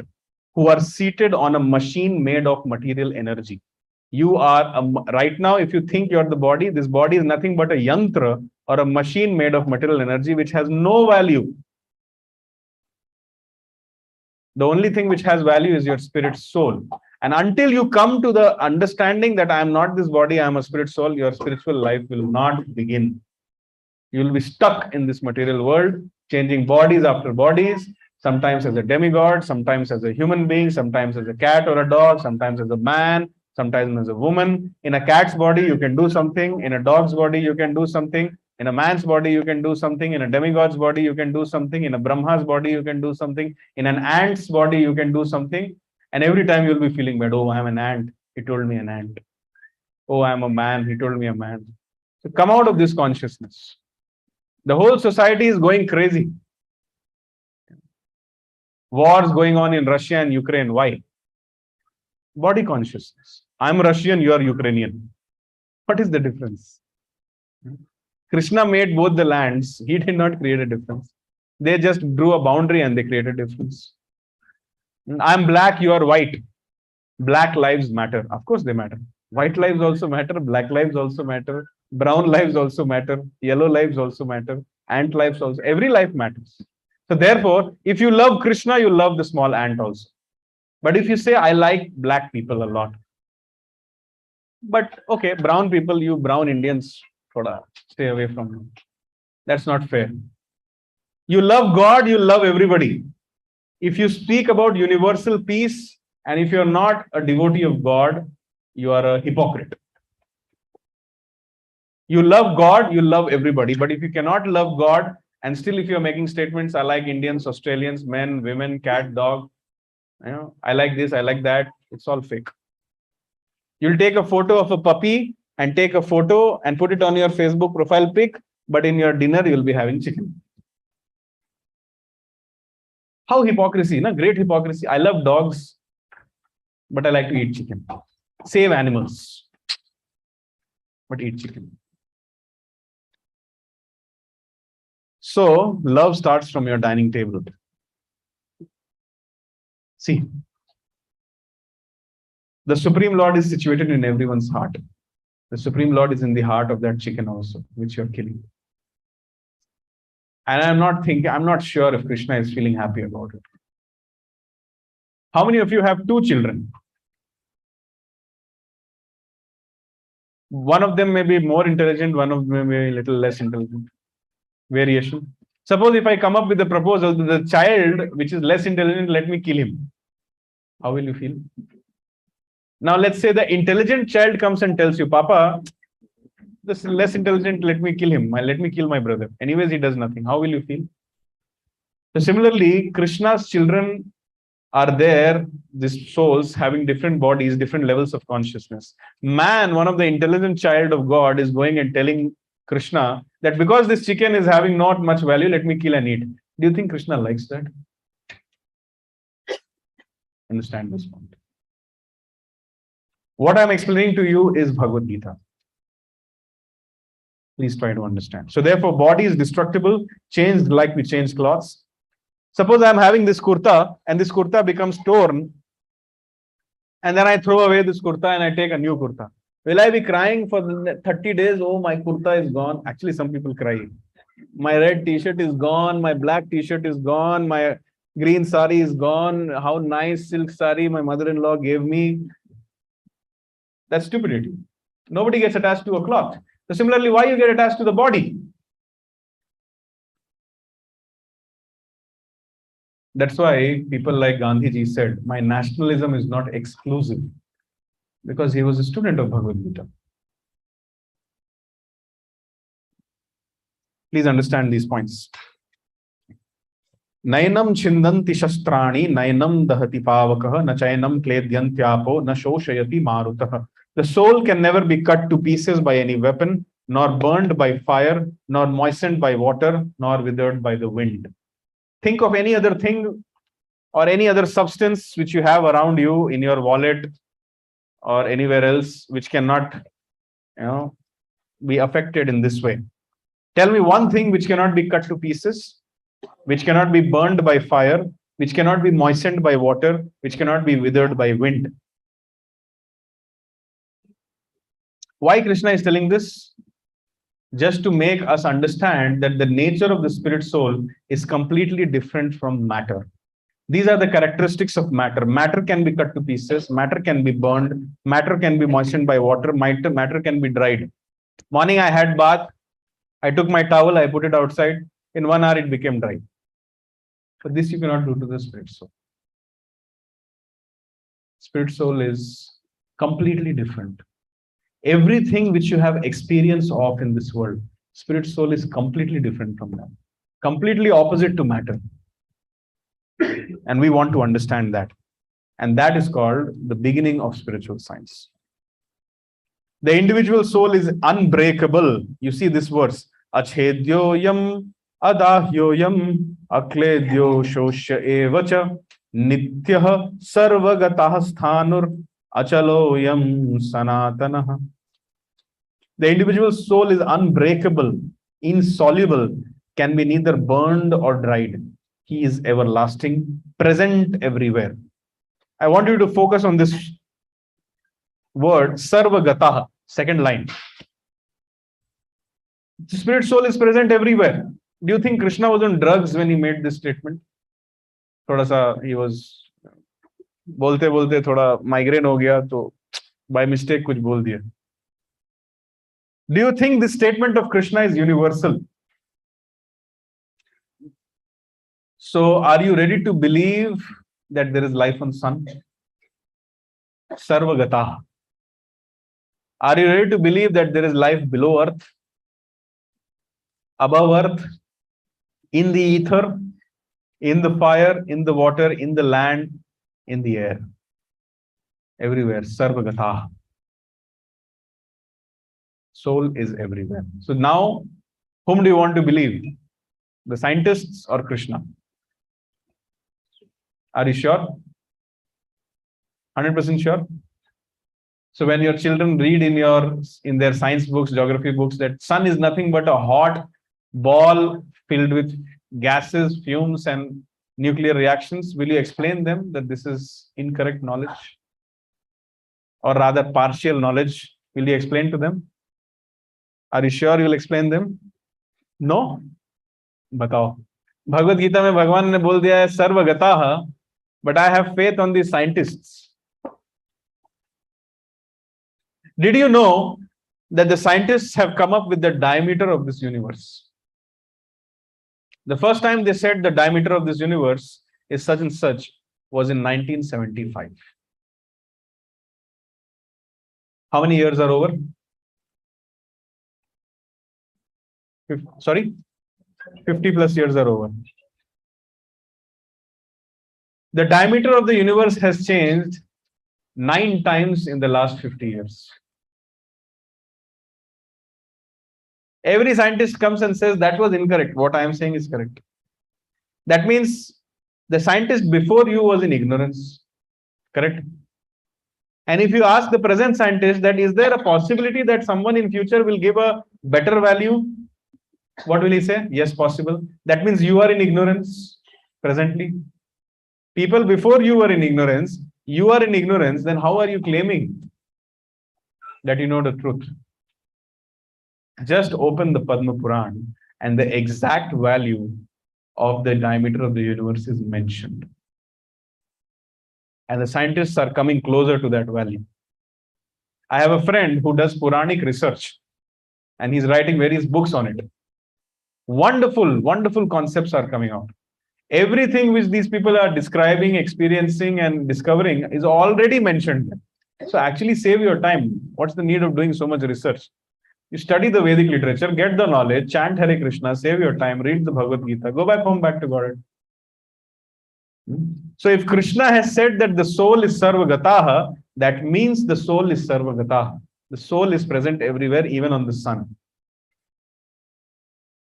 The proof is that Krishna says that I gave this knowledge to the sun demigod. I spoke, or we have sun coming and giving birth to Karna. You know, sun planet. So similarly, the soul is everywhere, unchangeable, immovable, and eternally the same. The soul never changes. Only the body changes, planets change, universes change, but the soul remains the same. Okay? So with that point, I would like to conclude today's discussion and give you the practical tip of today. I wanted to discuss reincarnation also today, but I think I will cover it in the next session. Okay, so I'll skip the reincarnation part and I will go to the practical tip of the day.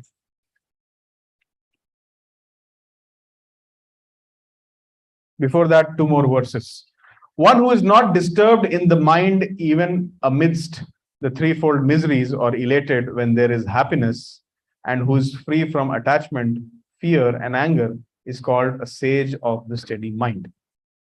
So when we are attached to something which is material or temporary, the same things which give us happiness will at one point of time give us the biggest distress of our life. I repeat, attachment to temporary things.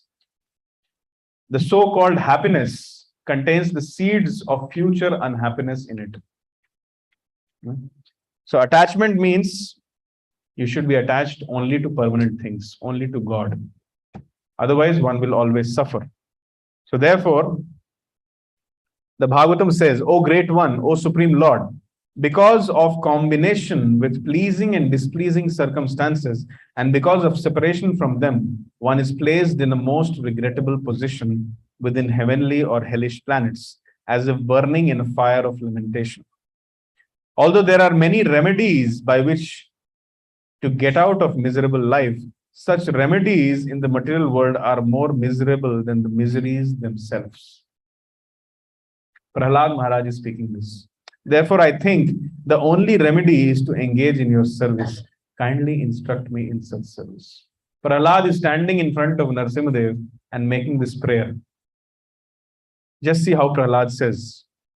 Although there are many remedies by which to get out of miserable life, but any such remedies in the material world are more miserable than the miseries themselves. Do you think Prahlad Maharaj is an idiot? Is he saying this correct thing? He's telling that the material problems which we face in life are more worst than the solutions which we come up for those problems with.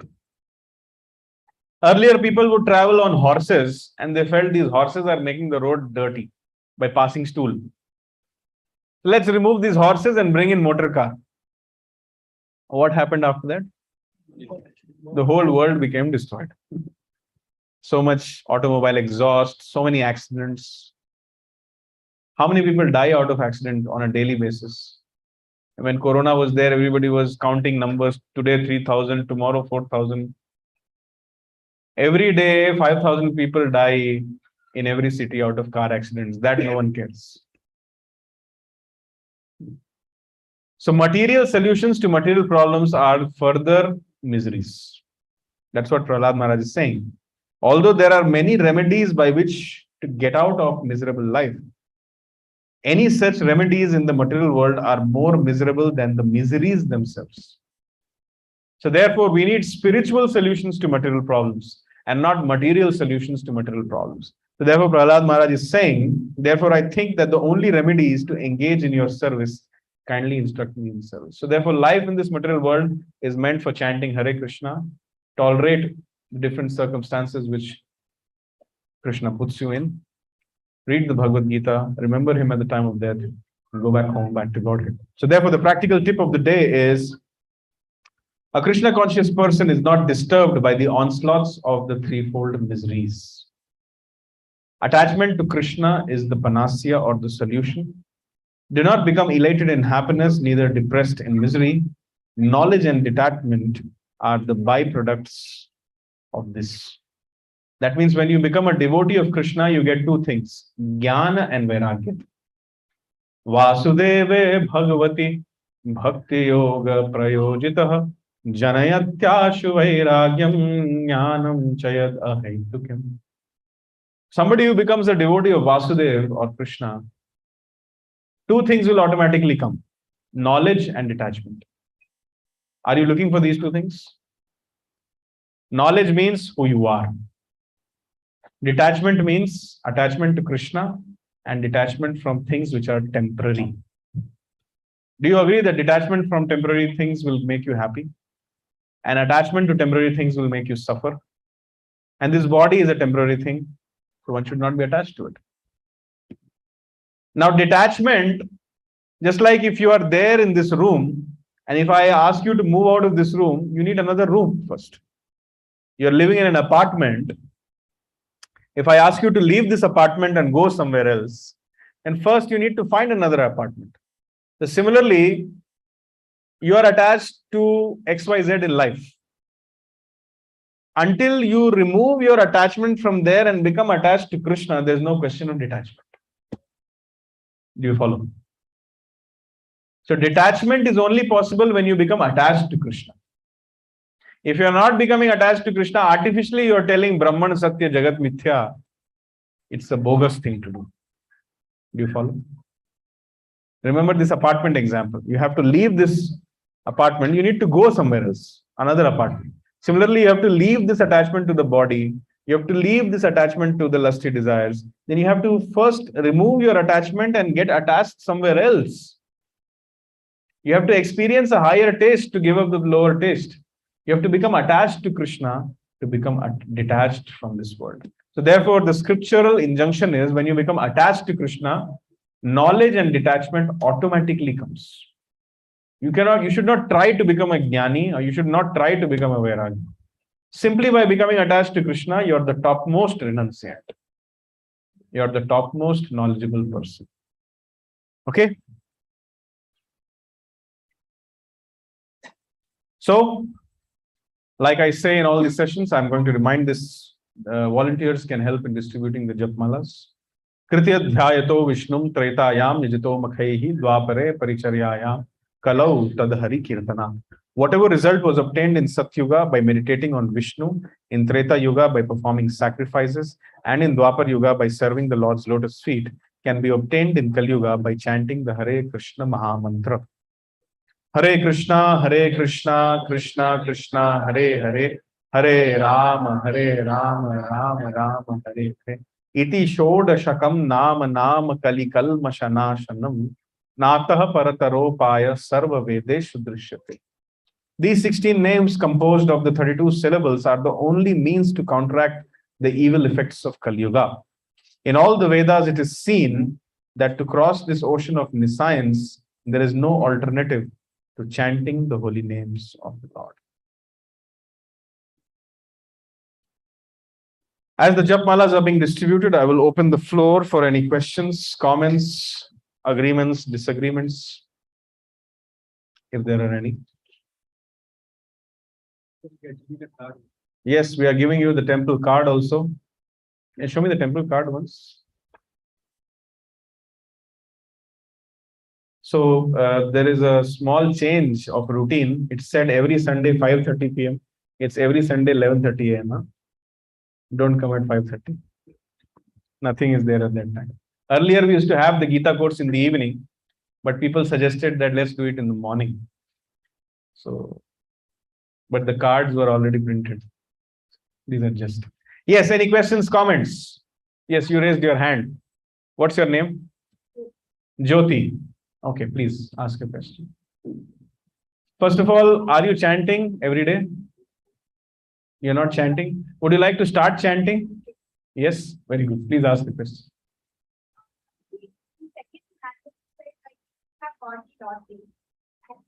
He has taken away the money.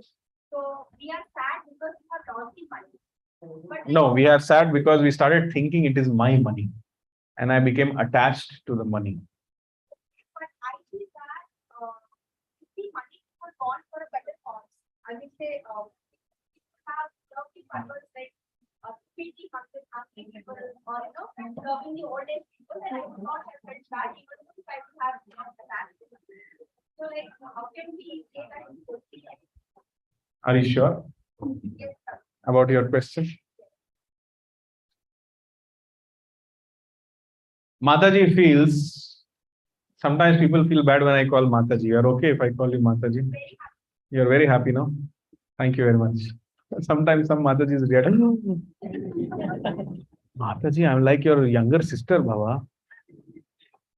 Maybe your daughter only. Why you're calling? That's the culture of Vedas. Matravat paradareshu paradravdeshu lostravat atmavat sarva bhuteshu yapashyati sa pandita. Only those people who look at everybody else except their wife as their mothers can be called cultured.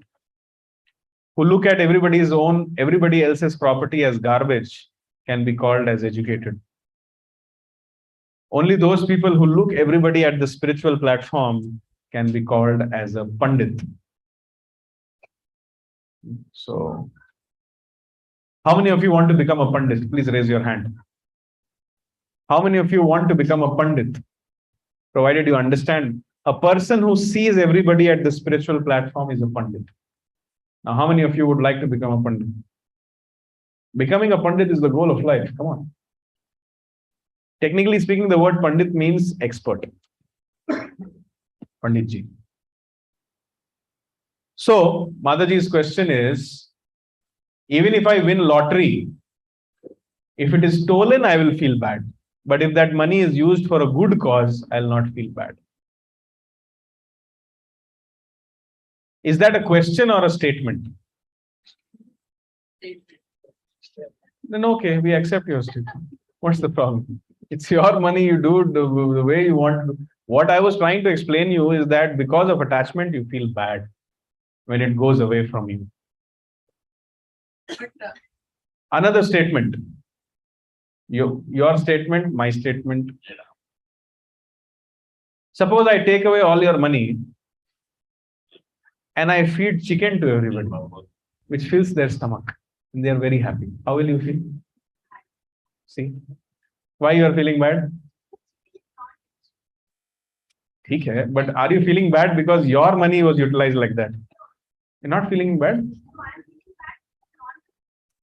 Are you not feeling bad that it was done using your money? Will you not get the karma if it is your money? Even if somebody else is doing. Suppose you give 100 rupees to a beggar and he goes and purchases some wine or feeds the other beggar some chicken. Will you get some karma out of it? You are in ignorance. You will get a lot of karma. So be very careful when you give money to somebody. Karmic reactions are very subtle. You may feel very happy, I have given this 100 rupees to this person who looked very hungry, but then that person went and purchased some drugs or heroin out of it and got drugged for the next 72 hours. You get a lot of karma out of it. That's what I'm trying to say. So will you feel bad if somebody takes your money and distributes chicken to everybody out of it? Why are you feeling bad? And because it was your money. Now, do you agree that because it was your money, so you're feeling bad? Correct. Correct. Yes. So are you feeling bad that it was done using your money? Huh? Yes or no? Are you feeling bad that something sinful was done using your money? I'm just trying to play word game with you. See, the problem is all the miseries come because of thinking this is mine, this is my body, my family, my planet, my nation, my money. If you come to know your neighbor has distributed something like this, of course you'll feel bad, but then that will not be a major concern and it will not affect your life so much also. But if it happens through your money, which was not yours 1 week ago, you'll feel very bad because you started thinking this is my money. So everything starts with aham mameti. My money, my body, my dog, my cat, my child. मेरे बच्चे को ऐसा कैसे बोल दिया तुमने? How dare you speak to my child like this? You go and speak to the neighbor's child like that. I don't mind. You do whatever you want with the neighbor's child. I'll tell you one example. So we were two friends, and those days we used to, I'm talking about 97, 98. So we used to play video games, cassette video games. Summer vacation was there, nothing was there to do, whole day wandering around here and there. So found out that one of my friends has video games. We started going there. One day we went, 2 days we went, then every day we started going. So we got thrown out of the house of our friend by their mother. We felt very bad. My mother felt very bad. Why is he thrown out of the house? But then the neighbors who saw us getting thrown out, they were like, अच्छा हुआ, हर दिन आ जाता था, कुछ काम ही नहीं था इन लोगों करने. Now there was a lady who was actually happy, and she was visibly happy. So I don't know what happened. One day her son got thrown out from somewhere. So she was so sad. मेरे बेटे को फेंक दिया बाहर. So other day when I was thrown out, she was not concerned. But when her son got thrown out of the house of some other person's house, she felt very bad. So similarly, how dare you talk to my child like this? I don't care what you speak to the neighbor's child. So this is the root cause of misery. Aham mameti, mine. There is so much sinful reaction. Bill Gates is distributing chicken to the people of Africa in millions on a daily basis. Are you feeling sad about it? She's saying, I'm not feeling sad. I'm not bothered. But when it was done using her money, she felt so bad. Why? Because it was her money. And why it became her money? Because she got attached to it. Now do you understand, Mataji? Clear? Head nod means yes or no, or doesn't matter? Yes. Indian head nod is a mystery. Yes. Last question. Sorry?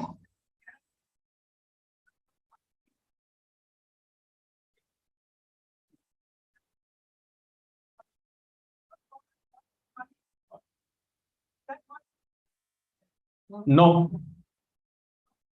Donation is in the three modes. Charity in the mode of goodness, charity in the mode of passion, charity in the mode of ignorance. This is Lord Krishna's statement in the Bhagavad Gita. You should read the Gita first. So charity given in the mode of ignorance means charity done in the wrong place, in the wrong time, to a wrong person. Charity in the mode of passion means charity done with a desire to get name and fame. Sometimes people donate something to the temple, they want their names to be written.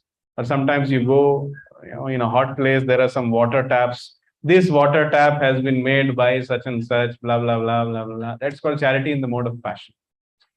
Charity in the mode of goodness means you do something and you know it is being used for the right cause. And you don't want any name and fame. But the highest charity is the transcendental charity. Giving your Lakshmi in the service of Krishna is the best charity. The charity are of various types.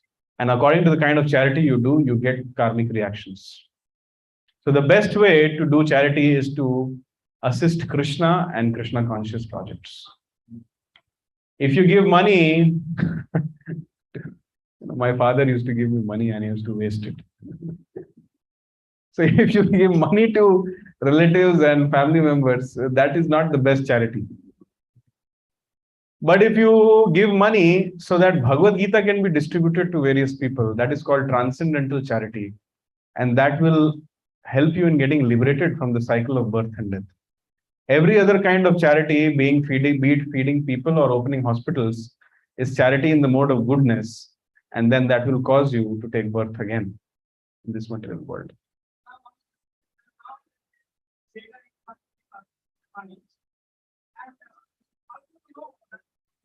You don't know. You don't know.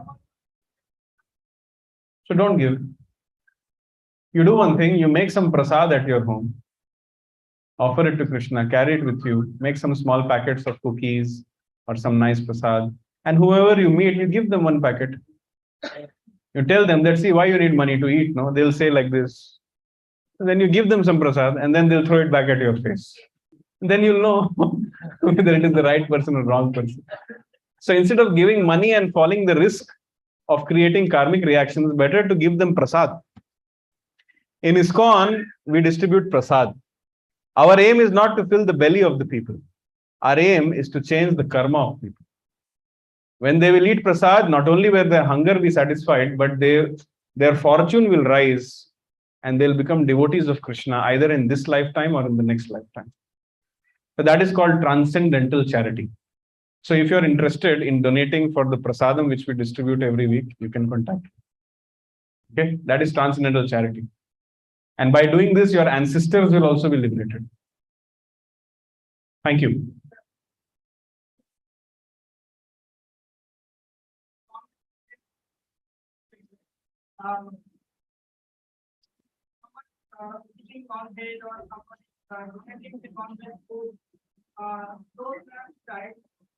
It's not may not be right. It is not right. According to Krishna. If you have a problem, you talk to Krishna. Yes. Yes. It is not right. Correct. It's not right. Just for the taste of your tongue, how can you kill somebody else? Krishna has given a quota. Jivo jivasya jivanam. You know, one living entity subsists on another living entity, but Krishna has given a quota. You have to live doing minimum violence. For example, you see some cows outside. All these cows give milk. But have you seen any cow in the world drinking its own milk? Because even the cow knows that what is my quota. My quota is green grass. So similarly, Krishna says in the Bhagavad Gita, Patram pushpam phalam toyam yome bhaktya prayachati tad aham bhaktya uparitam ashnami prayatatmana. If someone offers me a leaf, a flower, I hope you are paying attention, Prabhuji. I'm talking to you. Hare Krishna. I'm just answering your question. I'm trying to answer your question without listening to the answer if you ask a question. And this is not a conversation. I'm talking, you said that giving meat is bad. I'm just trying to explain why it is bad. Krishna says the quota for human beings is leaf, flower, fruits, and water. And this has to be consumed by the human being after offering it to Krishna as prasad. If somebody is very proud that they are a vegetarian, they are actually not pious people. They are sinful people. Because Krishna says anything consumed without offering to Krishna is sin. I don't say this, Krishna says this. Those people who eat food without offering to God are eating verily sin.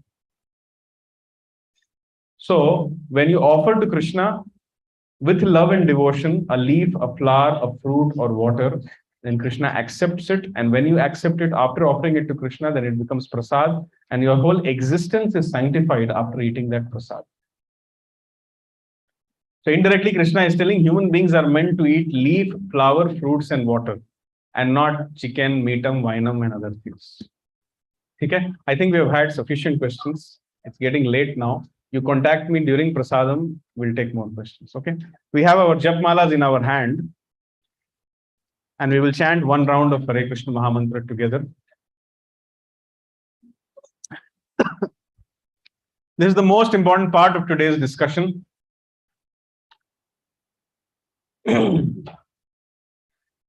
That is chanting the Hare Krishna Mahamantra. So you can chant with me. Jai, those who are coming for the first time, requesting the volunteers to help in teaching them how to chant. And then people can also teach their neighbors how to chant, those who know how to chant.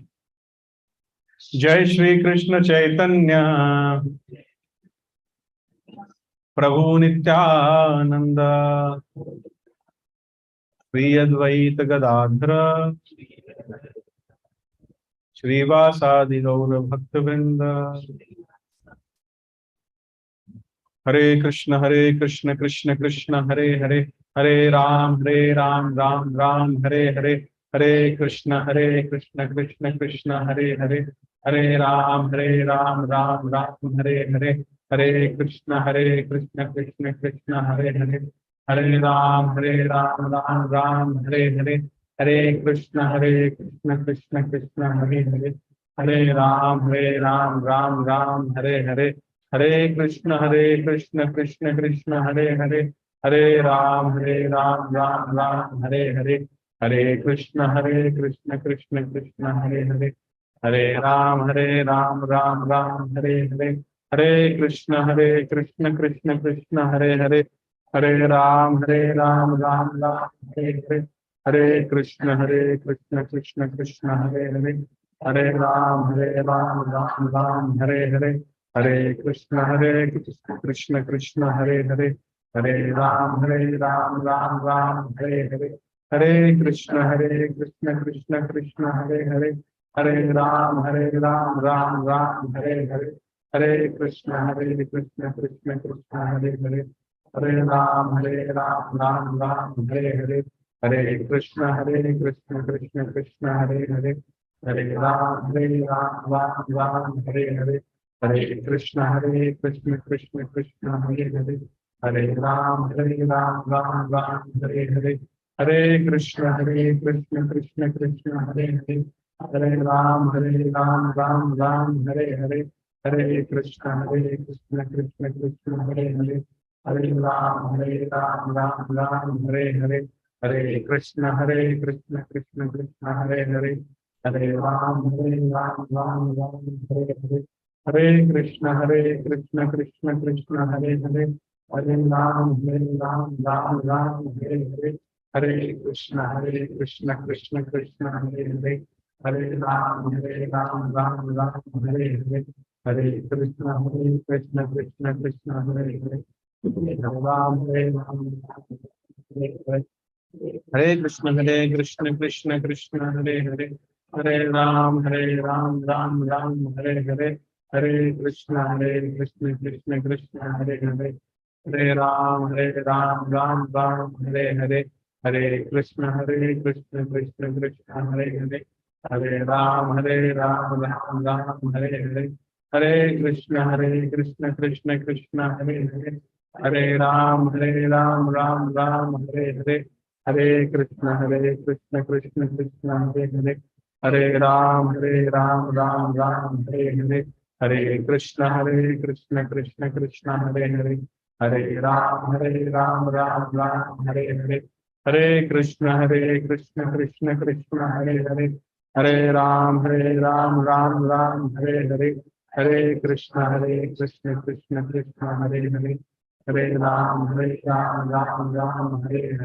Hare Krishna, Krishna Krishna, Hare Hare, Hare Ram, Ram, Hare Hare.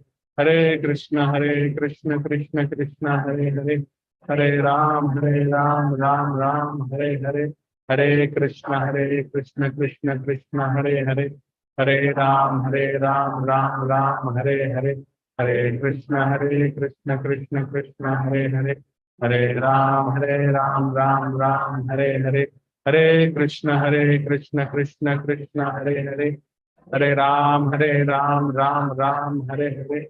Hare Krishna, Krishna Krishna, Hare Hare, Hare Ram, Ram, Hare Hare, Hare Krishna, Hare Hare, Hare Ram, Ram, Hare Hare, Hare Krishna, Krishna Krishna, Hare Hare, Hare Ram, Ram, Hare Hare, Hare Krishna, Krishna, Hare Hare, Hare Ram, Ram, Hare Hare, Hare Krishna, Krishna Krishna, Hare Hare, Hare Ram, Ram Ram, Hare Hare, Hare Krishna, Krishna Krishna, Hare Hare, Hare Ram, Ram Hare Hare, Hare Krishna, Krishna Krishna, Hare Hare, Hare Ram, Ram Hare Hare, Hare Krishna, Krishna Krishna, Hare Hare Ram, Hare Hare, Hare Krishna, Krishna Krishna, Hare Hare, Hare Ram, Ram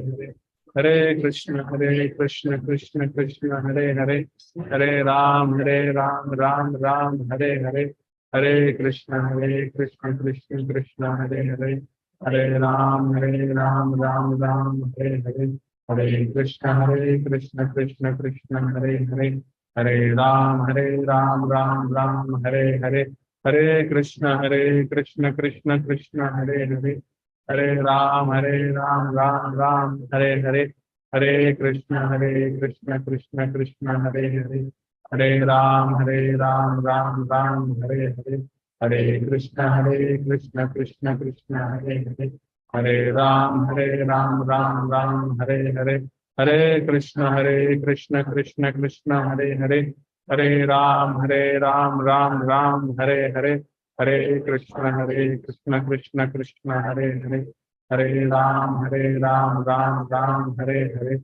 Hare Krishna, Krishna Hare Hare, Hare Ram, Ram Hare Hare, Hare Krishna, Krishna Hare Hare, Hare Ram, Ram Hare Hare, Hare Krishna, Krishna Hare Hare, Hare Ram, Ram Hare Hare Krishna, Hare Ram, Ram Hare Hare, Hare Krishna, Krishna Hare Hare, Hare Ram, Ram Hare Hare, Hare Krishna, Krishna Hare Hare, Hare Ram, Ram Hare Hare, Hare Krishna,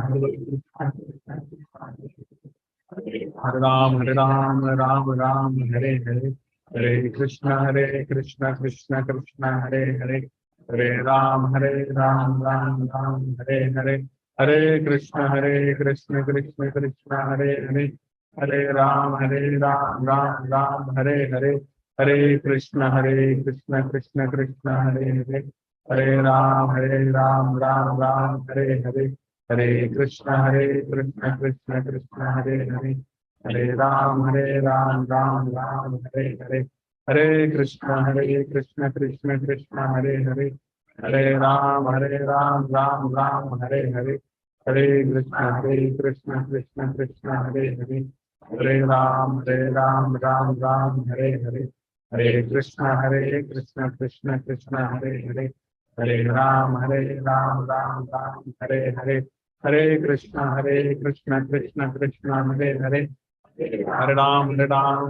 Ram Hare Hare, Hare Krishna, Krishna Hare Hare, Hare Ram, Ram Hare Hare, Hare Krishna, Krishna Hare Hare, Hare Ram, Ram Hare Hare, Hare Krishna, Krishna Hare Hare, Hare Ram, Ram Hare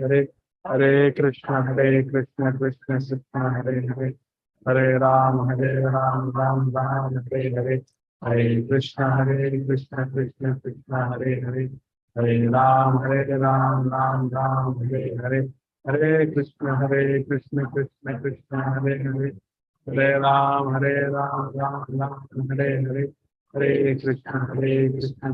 Krishna Hare Hare, Hare Ram, Ram Hare Hare, Hare Krishna, Krishna Hare Hare, Hare Ram, Ram Hare Hare, Hare Krishna, Krishna Hare Hare, Hare Ram, Ram Hare Hare, Hare Krishna, Krishna Hare Hare, Hare Ram, Ram Hare Hare, Hare Krishna, Krishna Hare Hare, Hare Ram, Ram Hare Hare, Hare Krishna, Krishna Hare Hare, Hare Ram, Ram Hare Hare, Hare Krishna, Krishna Hare Hare, Hare Ram, Ram Hare Hare, Hare Krishna, Krishna Hare Hare, Hare Ram, Ram Ram, Hare Hare, Hare Krishna, Krishna Krishna, Hare Hare. Hare Ram, Ram Ram, Hare Hare, Hare Krishna, Krishna Krishna, Hare Hare. Hare Ram, Ram Ram, Hare Hare, Hare Krishna, Krishna Krishna, Hare Hare. Hare Ram, Ram Ram, Hare Hare, Hare Krishna, Krishna Krishna, Hare Hare. Hare Ram, Ram Ram, Hare Hare, Hare Krishna, Krishna Krishna, Hare Hare. Hare Ram, Ram Ram, Hare Hare, Hare Krishna, Krishna Krishna, Hare Hare. Hare Ram, Ram Ram, Hare Krishna, Krishna Krishna, Hare Hare. Hare Ram, Ram, Hare Hare, Hare Krishna, Krishna Krishna, Hare Hare. Hare Ram, Ram, Hare Hare, Hare Krishna, Krishna Krishna, Hare Hare. Hare Ram, Ram, Hare Hare, Hare Krishna, Krishna Krishna, Hare Hare. Hare Ram, Ram, Hare Hare, Hare Krishna, Krishna Krishna, Hare Hare. Hare Ram, Ram, Hare Hare, Hare Krishna, Krishna Krishna, Hare Hare. Hare Ram, Ram, Hare Hare, Hare Krishna, Krishna Krishna, Hare Hare. Hare Ram, Ram, Hare Hare, Hare Krishna, Krishna Krishna, Hare Hare. Hare Ram, Ram, Hare Hare, Hare Krishna, Krishna Krishna, Hare Hare. Hare Ram, Ram, Hare Hare, Hare Krishna, Krishna Krishna, Hare Hare. Hare Ram, Ram, Hare Hare, Hare Krishna, Krishna Krishna, Hare Hare. Hare Ram, Ram, Hare Hare, Hare Krishna, Krishna Krishna, Hare Hare. Hare Ram, Ram, Hare Hare, Hare Krishna, Krishna Krishna, Hare Hare. Hare Ram, Ram, Hare Hare, Hare Krishna, Krishna Krishna, Hare Hare. Ram, Hare Hare, Hare Krishna, Krishna Krishna, Hare Hare. Hare Ram, Ram, Hare Hare, Hare Krishna, Krishna Krishna, Hare Hare. Hare Ram, Ram, Hare Hare, Hare Krishna, Krishna Krishna, Hare Hare. Hare Ram, Ram, Hare Hare, Hare Krishna, Krishna Krishna, Hare Hare. Hare Ram, Ram, Hare Hare, Hare Krishna, Krishna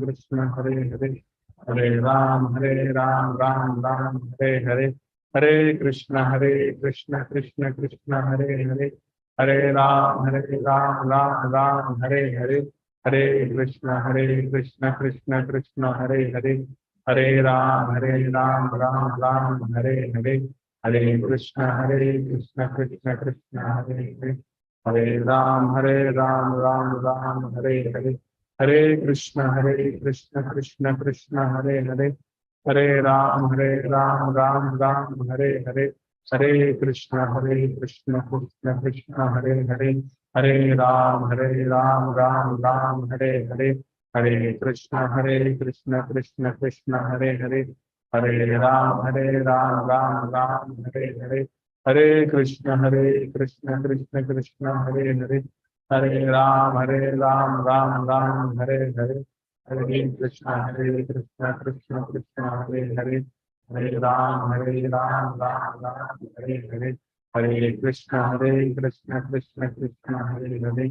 Hare Ram, Ram, Hare Hare, Hare Krishna, Krishna Krishna, Hare Hare.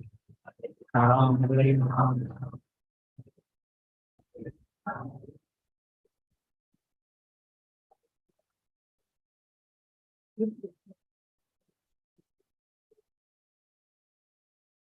Continue, finish your round. We are waiting for you. Krishna Krishna, Hare Hare, Hare Ram, Ram Ram, Hare Hare. Hare Krishna, Krishna Krishna, Hare Hare. Hare Ram, Ram Ram, Hare Hare. Hare Krishna, Krishna Krishna, Hare Hare. Hare Ram, Ram Ram, Hare Hare. Hare Krishna Krishna Krishna Hare Hare, Hare Ram Ram Ram Hare Hare, Hare Krishna Krishna Krishna Hare Hare. Jai Shri Krishna Chaitanya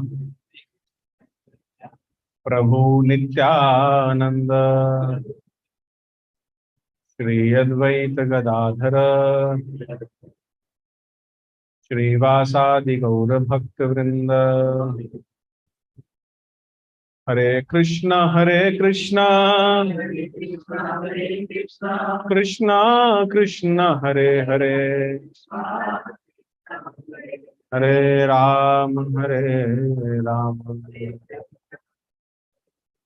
Ram Ram